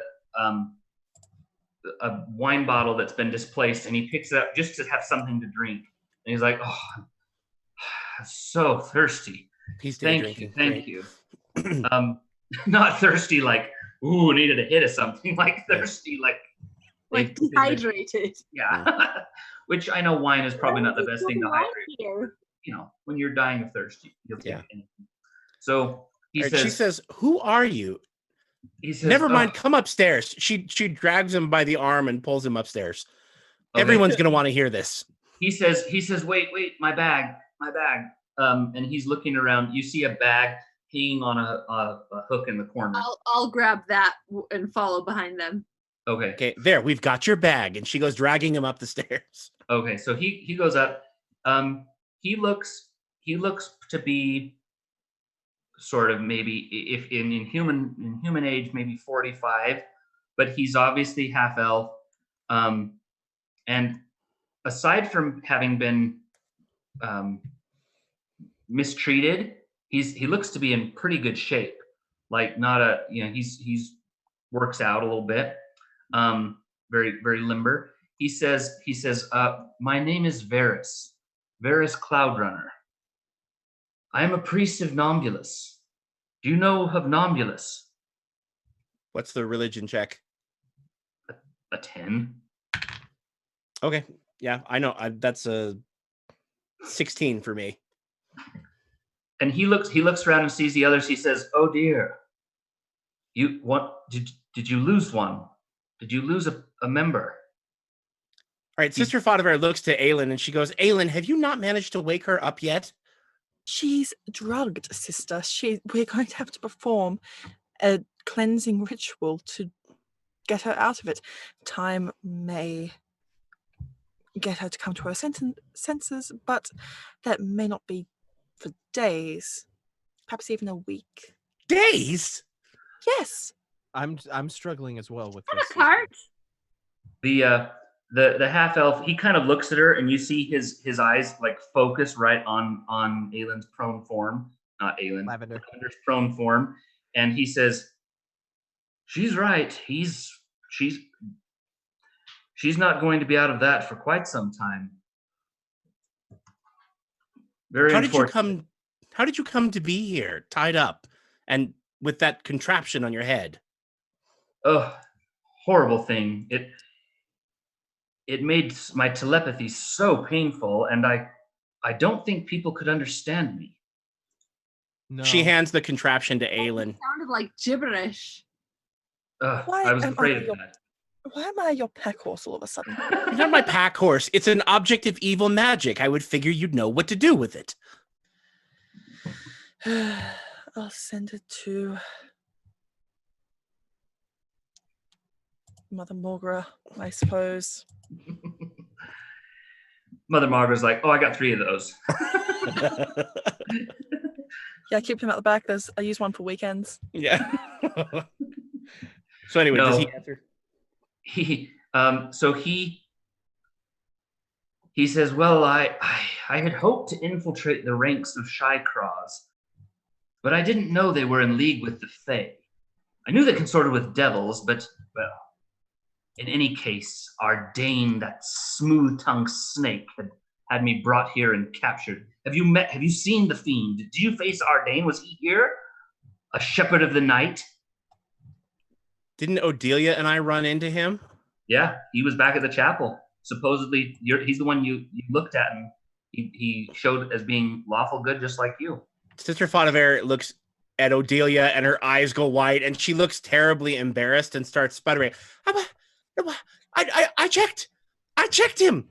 His aura was good. His aura was whatever your aura is. That's how he stole my amulet. Anyone wearing it is perceived to be the same goodness or wickedness of the person attempting to view them. What you saw was a reflection of yourself. Trust me, his heart is black and as evil as any. Where did you see him? Did you kill him? Is he dead? She looks back at Odelia and she goes, "We left that sick family with him and the Hope Master." Yeah, this is not good at all. He says, This is very bad. I think your Hope Master may be in grave danger. We should go to her immediately. Yes, Gendalin by now she will have succumbed to the nightmares as well and be in a weakened state. Ardane could kill her. Come, we must go to the chapel immediately. I run over and try to pick up Lavender. Oh yeah, she's an elf. Aside her armor weighs more than her. No, I have a strength of 18. I'm pretty sure I can haul her rather effectively. Yeah. So like firemen carry Well, I was just gonna sack of potatoes her. Yeah. Like she runs over, grabs Lavender, and picks her up, and then she grabs Odelia's hand and tries to run out the door with her. I'm coming. Well, your speed is faster than mine anyway, so and now I'm carrying Lavender. So she tries to drag you, and you're gonna end up dragging me. So this guy, he follows. I mean, he's familiar with East River, so he heads off in that direction. He says, "What can you tell me of the situation in the town? Has it gotten worse?" It has. Can you guys hear me? Yeah. Okay. My screen's not lighting up. It has gotten worse from at the moment we ran into town. Everyone seems lethargic and groggy to the point that one of the first people we spoke to here were guards who didn't even know, were too distracted to pay attention to what they were doing. That is what Shycross does. She spreads her nightmares or gets people so addicted to different substances that they lose all reason, they lose all feeling, they become husks of their former selves. I've seen it reduce priests to being faithless imbeciles. They don't even have a connection with their deity. They forget to pray. It's terrifying. And then to have Faye in the mix. Ugh. I just saw that Shonda that was running the bar, she turned into a tree. She's a dryad. That I would never have been detected. I would never have been detected if I had known Fae were involved. I thought it was just devils and the shepherd of the night. I didn't know the Fae were involved. But they're so good at seeing through disguises, and my folly. But you've saved me. So I must say, I would like to reward you. And he's saying all this as you're trucking As we're through running, yeah. He says, "May I have my bag? There are a couple of things that I will need, but as for my gratitude, I would leave the rest to you." Insight check. Yeah, same deal. I rolled a total of 20. I got a 22. He sounds sincere. Okay. And I think But Odelia has the bag. Yeah. Oh, I do. Sorry. Here. Okay, so he just like kind of snaps his fingers, and you watch a thing from the bag appear in his hand. It looks like a towel, which he wraps around very deftly and is now wearing a turban on his head. And then he pulls out what is a pipe. And it's a very beautiful looking black pipe. And he kind of tucks it in his robe, and then he turns back to you and he says, "You may have the rest. It is the least I can offer for all that you have done. There are some potions and some gold in there. The bag itself is a very nice bag of holding." He gives you the keyword and hands it there and says, "It may come in handy." Says, I must say it's a little unorthodox, but if you needed to move your friend, you can survive in a bag of holding for many hours at a time, even unconscious. If she gets too heavy, that the bag will stretch." And he kind of chuckles like he's done this before. Now- Sister Fodavera looks up at Lavender, and then she looks at Aelin like, "Can we?" I just hold the bag. Pop it in. As you Alright. must. Diddle around. All right, Sister Fodavera, she Just don't forget about her, please. she grabs a water skin and she stuffs it in Aelin's shirt, like the front of it, so she'll wake up and have water. And then she pulls a snack out of her rations and In Lavender's shirt. Yeah, just the edge of Lavender's shirt. Not She not mine. No. It's Well, just just said not. you said Aelin. Aelin's shirt. Oh, I'm sorry. Yeah, Lavender. Yeah, she. It's like, what are you doing, sister? It's a very strange method of healing. It's not. She shoves the water skin in Aelin's shirt and she takes a snack Lavender. out. Lavender's. Lavender, sorry, in case she gets hungry, and she shoves like a snack in her, like in her glove, like so she'll feel the snack in her glove. She's like, and some reading material. She pulls out the Holy Book of Bestera, wraps her arms around it, and then she dumps her into the bag. Oh, sister, I don't think that you need to include toilet paper for her. I don't want her to get bored if she's stuck in there. What toilet paper? She doesn't even get. She has no idea you're making fun of her. Do you think she'll need to go to the bathroom in there? I hadn't even thought about that. Also, there is still the matter of, well, now that we know that there was in fact a devil here. The solar insidiator. Oh, right. Sister, you weren't here for the conversation. What's a solar insidiator? It's being built in Horta. It's very bad news. It's What does it do? It drags people to hell. How do you know about this? Who are you people? I mean, thank you for saving the day, but I guess I should even ask your name. I assumed you're priests. You look like a sister of Bestera. The rest of you are kind of a strange little motley crew. Well, I suppose we're all priests in a way. Clerics. Something of the sort. We're here to take names and save the world. We're members of the Divine Fellowship. I doubt you would have heard of us. We're recently reformed. With a natural 20, he has indeed heard of the Divine Fellowship. Oh, I had heard. I received word from Winterrun that had taken place. It's wonderful to meet you. Which one of you is the voice? Sister Fonavera gets a very grouchy look on her face and purses her lips. None of us. That would be the 19-year-old boy that is left back. Who worships the love goddess. Ah, Sindel. Fascinating. He's a bard. It's not one of our highest points. It sounds as if the gods still have a sense of humor. Well, that'll be good if you're all going to hell. But how do you know of the insidiator? I have my methods. Well, I too heard talk of that. There's one being built in Horta. Sister Fonavera mumbles under her breath, "You probably helped build it." Excuse you. Nothing. Who was it who dispatched or angered the devil enough to make it leave? It was a group effort, dear. It was a group effort.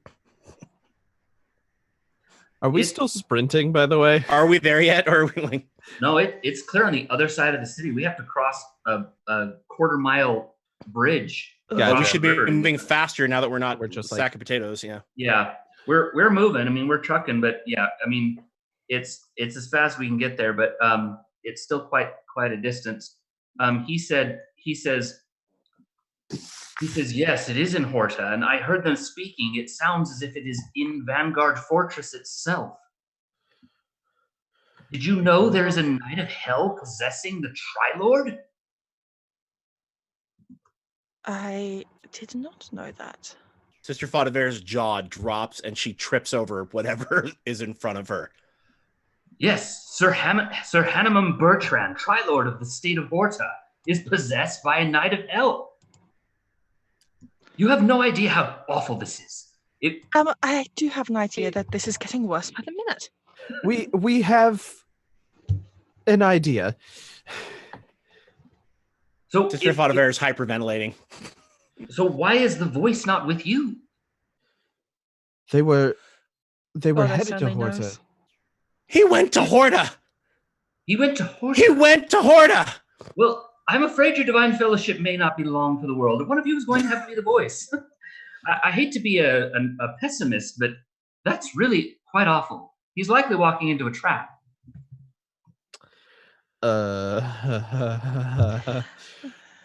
Thora is maintaining a calm facade, but having a panic attack on the inside.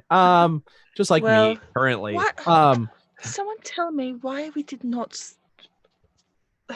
we nominate a vice voice? A sub voice, if you will? Sister Fodivere just assumed she was the natural vice. Well, yes, you are indeed a vice upon this world, but not to the point. She grabs Thora and she says, "The Tri-Lord is possessed by a knight of hell. Lachlan went to go plead the Fellowship's case to the Tri-Lord. He went to," and she's shaking Thora, like as we're running, she's like grabbing Thora like he's supposed to do something about it. Sister, would you like me to send word for them to prepare the coffin now or later? She's like, "We have to get to Horta. We have to get to the chapel." That's what I've been saying this entire time, is that we need to go to Horta. But no, nobody listens to the half-fiend, do they? Can you magic us there? Well, magic us there. Is it night? No.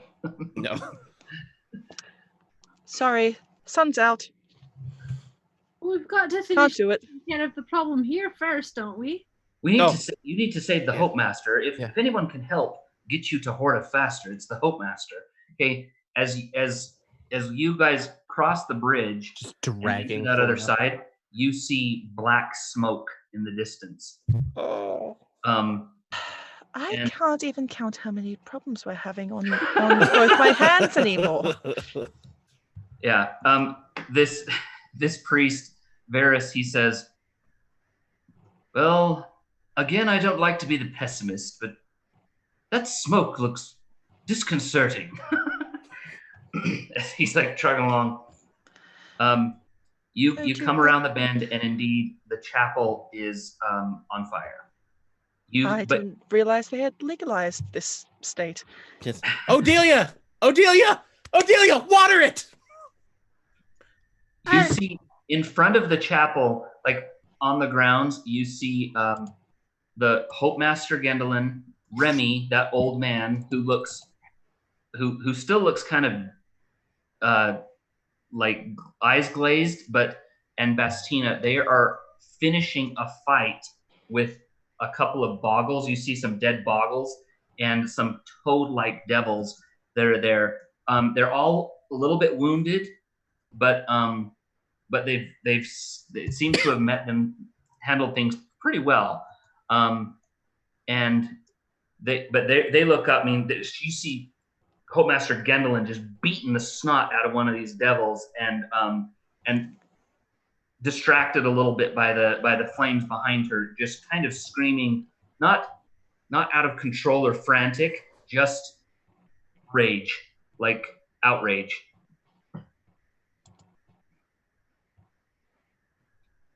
Thora runs in. Yeah, I draw my greatsword and charge. I mean, whether there's something to kill.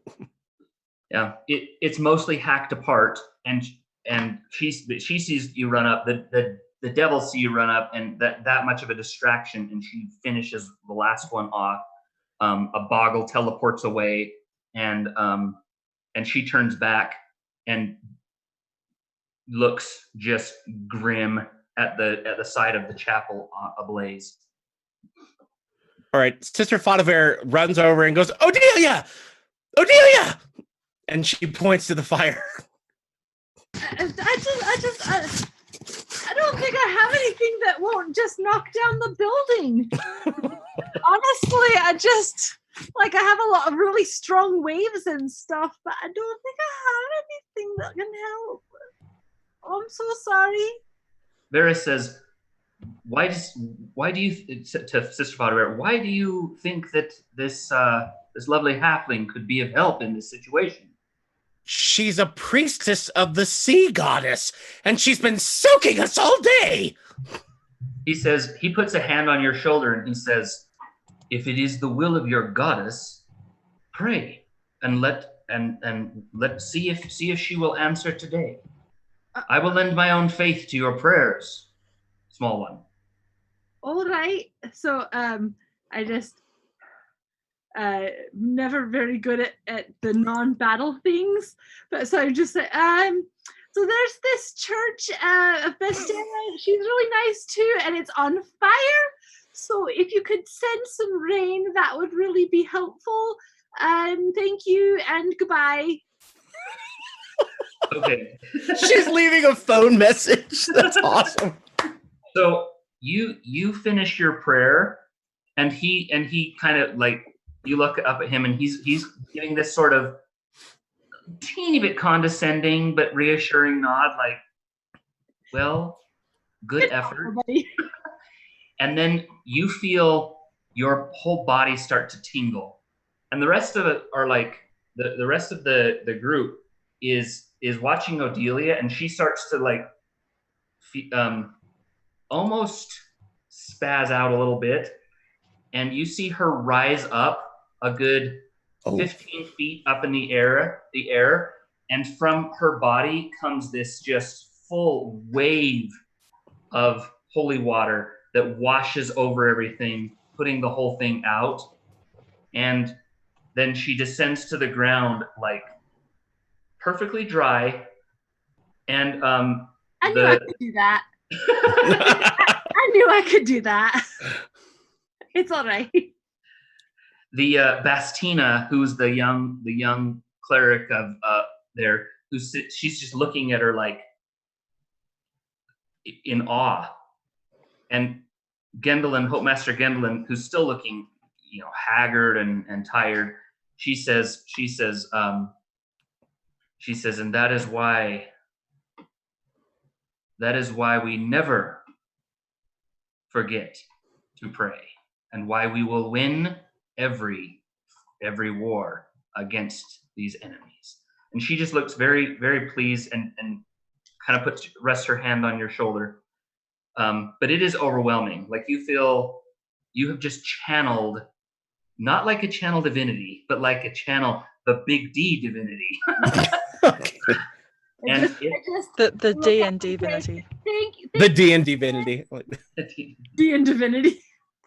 Sister Faudever hugs Odelia. Thank you, Moiris. Maybe everyone should take a moment to thank Moiris. Varys says that is a splendid idea.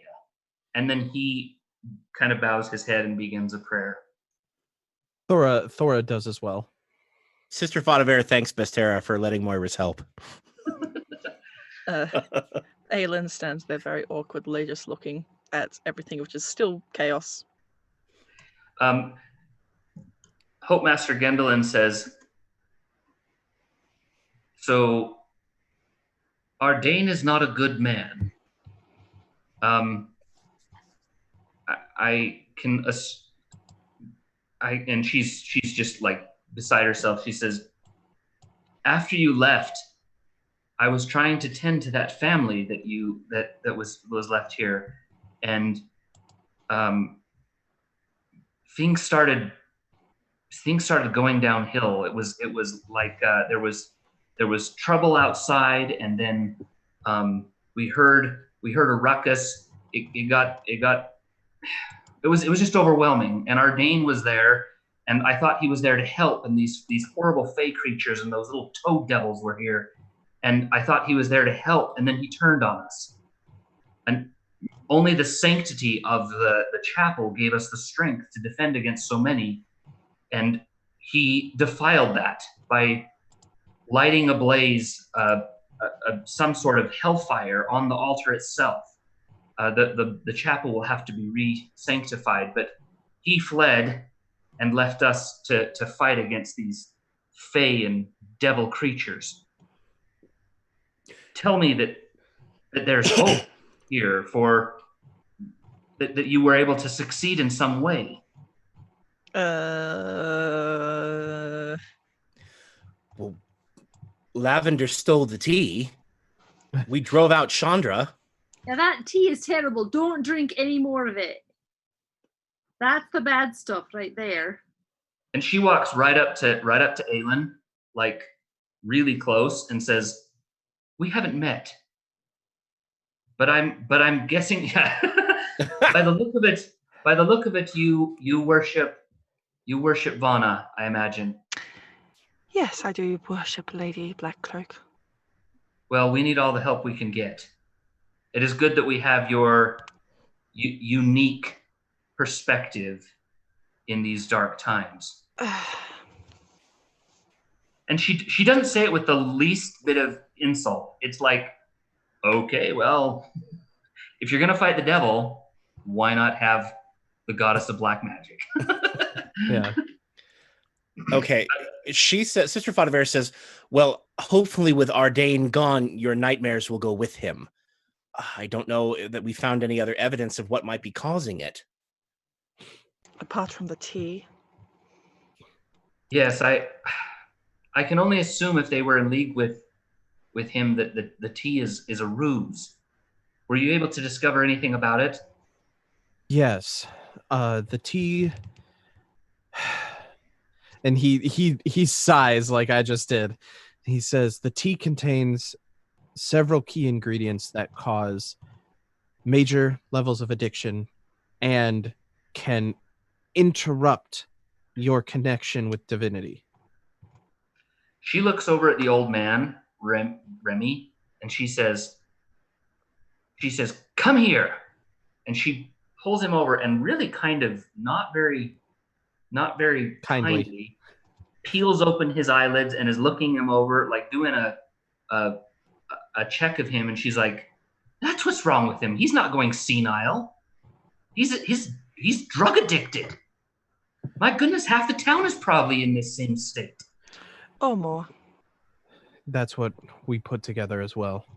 Go back to chamomile. Yeah. Well, Why not just black tea? It sounds like we have a lot of work cut out for us. Are you planning to stay? And then that half-elf Varys says, unfortunately, the Tri-Lord is possessed by a knight of hell. And she's like, don't tell everyone. He says, why not? Those that are in league with him already know, and those that aren't should very well know that they could sink into Avernus at any moment. Sister Fadavera looks like she's ready to faint.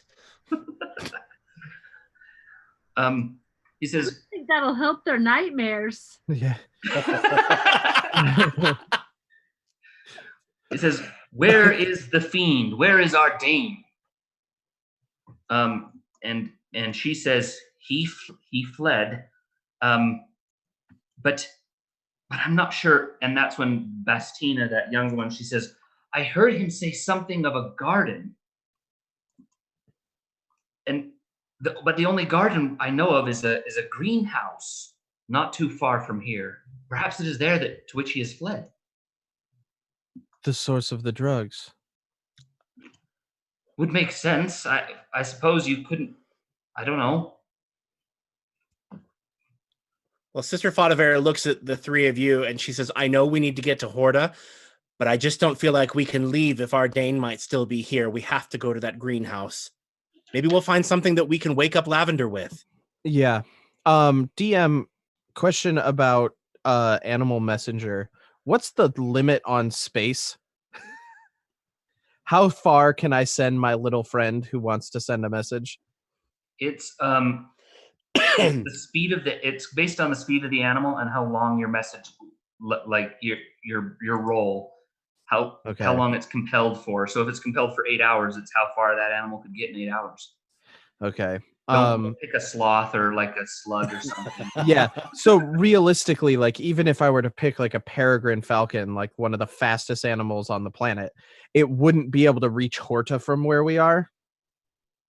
I think I'm looking at the ritual to see the duration, but if you got a 40 on your nature check, it would last 24 hours. I'm guessing a 40 might not be in you. No. So you're looking at 12 to 18 hours. I might need Matt's geography knowledge, but I don't think so. We're on the other side of the state, aren't we? I can look up. I think we're pretty far away, unfortunately. Yeah, I didn't think we'd be able to, but I might be able to send an animal message back to the council. It only takes a few minutes. It's not a terrible idea to send a message to someone to let them know what's going on. Okay, so he is going to like call the fastest animal he can and have it Snail. exactly and have it fly back to Winter Run. yeah, back to Winter Run to alert the council that they need to tell Lachlan, like, stop, do not go to Horta, or at the very least, if you're gonna go to Horta, don't talk to the Tri-Lord. Well, if you do, really hope you like the inside of coffins. Yeah. So as you're busy doing this, the Hope Master says, I can muster up a sending. But it's not going to be fast. Says, if you want to reach Ardain, you should probably head to the greenhouse now. Otherwise, you may be facing an enemy on multiple fronts. I wish I could go with you, but my work is here. Yeah. Is the family safe? Was the family in the chapel? Where's the family? Sister Fadaver wants to know. We were able to drag them out. They're alive. Okay, then she says we need to get to that greenhouse, and she takes off running, and then realizes she doesn't know where it is and comes running back. Whether we go to the greenhouse or we go to Horta, either way we're going to hell in the handbasket. Well, at least we're going together. I don't want a family reunion.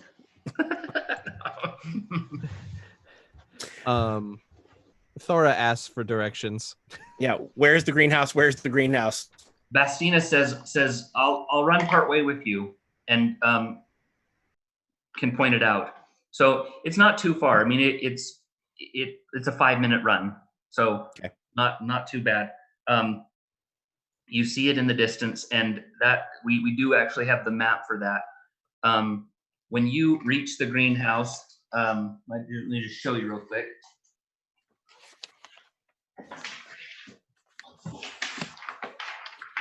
It's this one.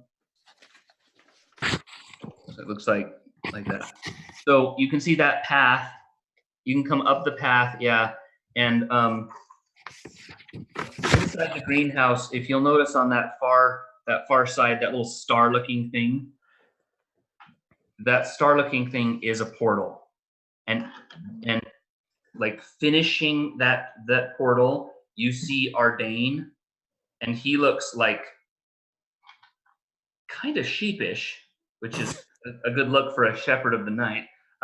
He's like, and you see Tabitha and Shonda looks terrible. I mean, she looks wrecked, and she's like, hurry up, they're here.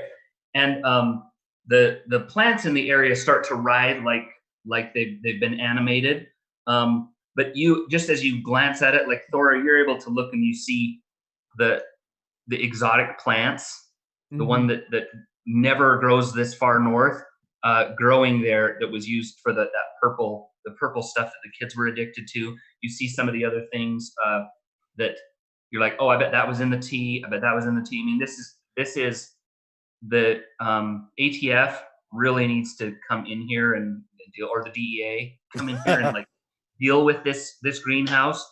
Everything's restricted, and they're finishing this portal. We walk in and it's sort of like this face off as he finishes the final syllable, and the portal activates and he steps through it. They all step through this portal.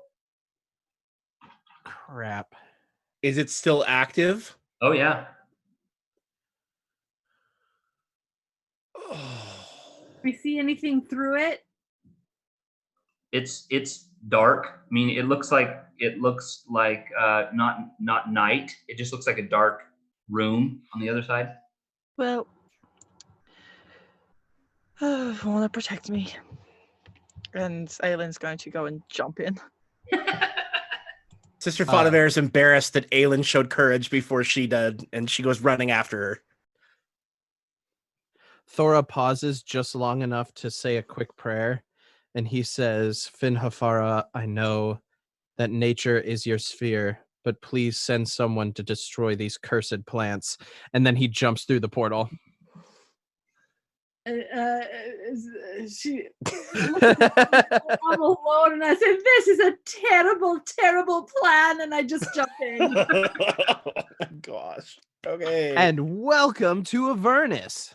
I know. Ash. Oh. No, it's not it's not Avernus yet, but that is where we'll end our episode. And we're about 20 minutes over, so Yeah. thank you for sticking it out. Thanks, Scarlett, for joining us midstream. And I did not pick someone to do our Consider This, so I'm going to call on Matt to be the spontaneous Consider This. I've got something very quickly. Please be nice to people this time of year. It's very stressful for many people, especially people who have to work, like people in retail. So just show some kindness and consideration. It costs $0 to be kind. I like that. I actually had something that I would add to that I'm going to take my life into my hands here, but I think I'm a receptive audience here.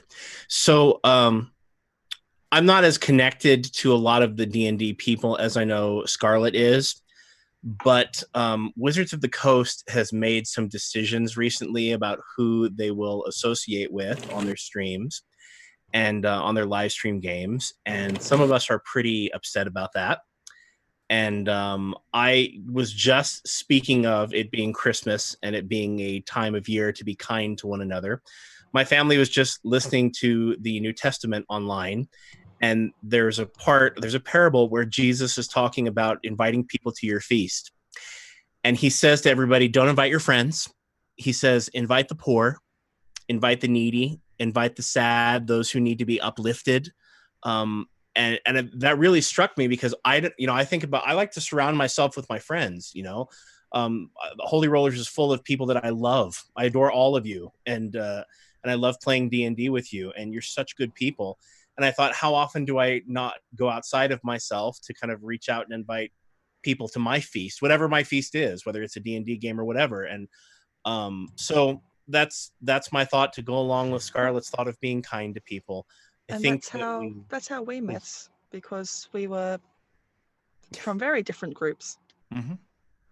Yeah, big time. Scarlett and I are from very different communities, and we're still very, very good friends. And we don't like to see anybody thrown away. We're both very sensitive to that because of our experiences in the D&D community. And I wish that Wizards was as sensitive about that as we are. We don't think people should be thrown away, particularly if they've just made a mistake. People deserve second chances, and that's my thought. And third and fourth and fifth chances. Yeah, we don't throw people away. I'll add to that. If you can donate this time of year, it's the best time to donate. And you don't have to donate to bell ringers. You can donate to like a local nonprofit who's helping out kids. Yeah. We have a church in town that literally runs the biggest food bank in this area, and like they don't even ask for money. They just ask for like a handful of canned goods. So like if you can't afford like a couple bucks to give to a bell ringer or to another nonprofit, there's always food banks, and they're always struggling this time of year. So like if you have some extra non-perishables, drop them off at your local food bank. Especially important for where I am at the moment, because that's going to apply to a lot more people, because lots of people are losing their houses, losing lives, losing livelihoods due to catastrophic bushfires that we're having down here. So any money, any form of help that can be provided both to people who have lost their homes and to our firefighters who are vastly underpaid for all the work they're doing would be greatly appreciated. Do you have a charity, Scarlett, that Australia has that you can give us where people can donate for those who have lost their homes in the bushfires? I believe there is one. I just need to remind myself of the name. We can always link it to the episode also. Yeah. I'll have to find it. And even if it's as simple as like pulling a power strip from your house, plugging it in outside so people can charge their phone and let their families know that they're okay. Like it could be as simple as just giving somebody a place to call home. So like little steps. You don't have to move mountains. You just have to turn those mountains into molehills. And something's better than nothing, right? Exactly. And sometimes I'd like to just say that even if you don't have the means to do that, sometimes the thing that some people need, like my grandma, she's 83, and she's an old 83, and she doesn't need canned food. Will be warm. She's got all that, but she needs time. She needs people to stop by and say hello and visit, and it's amazing.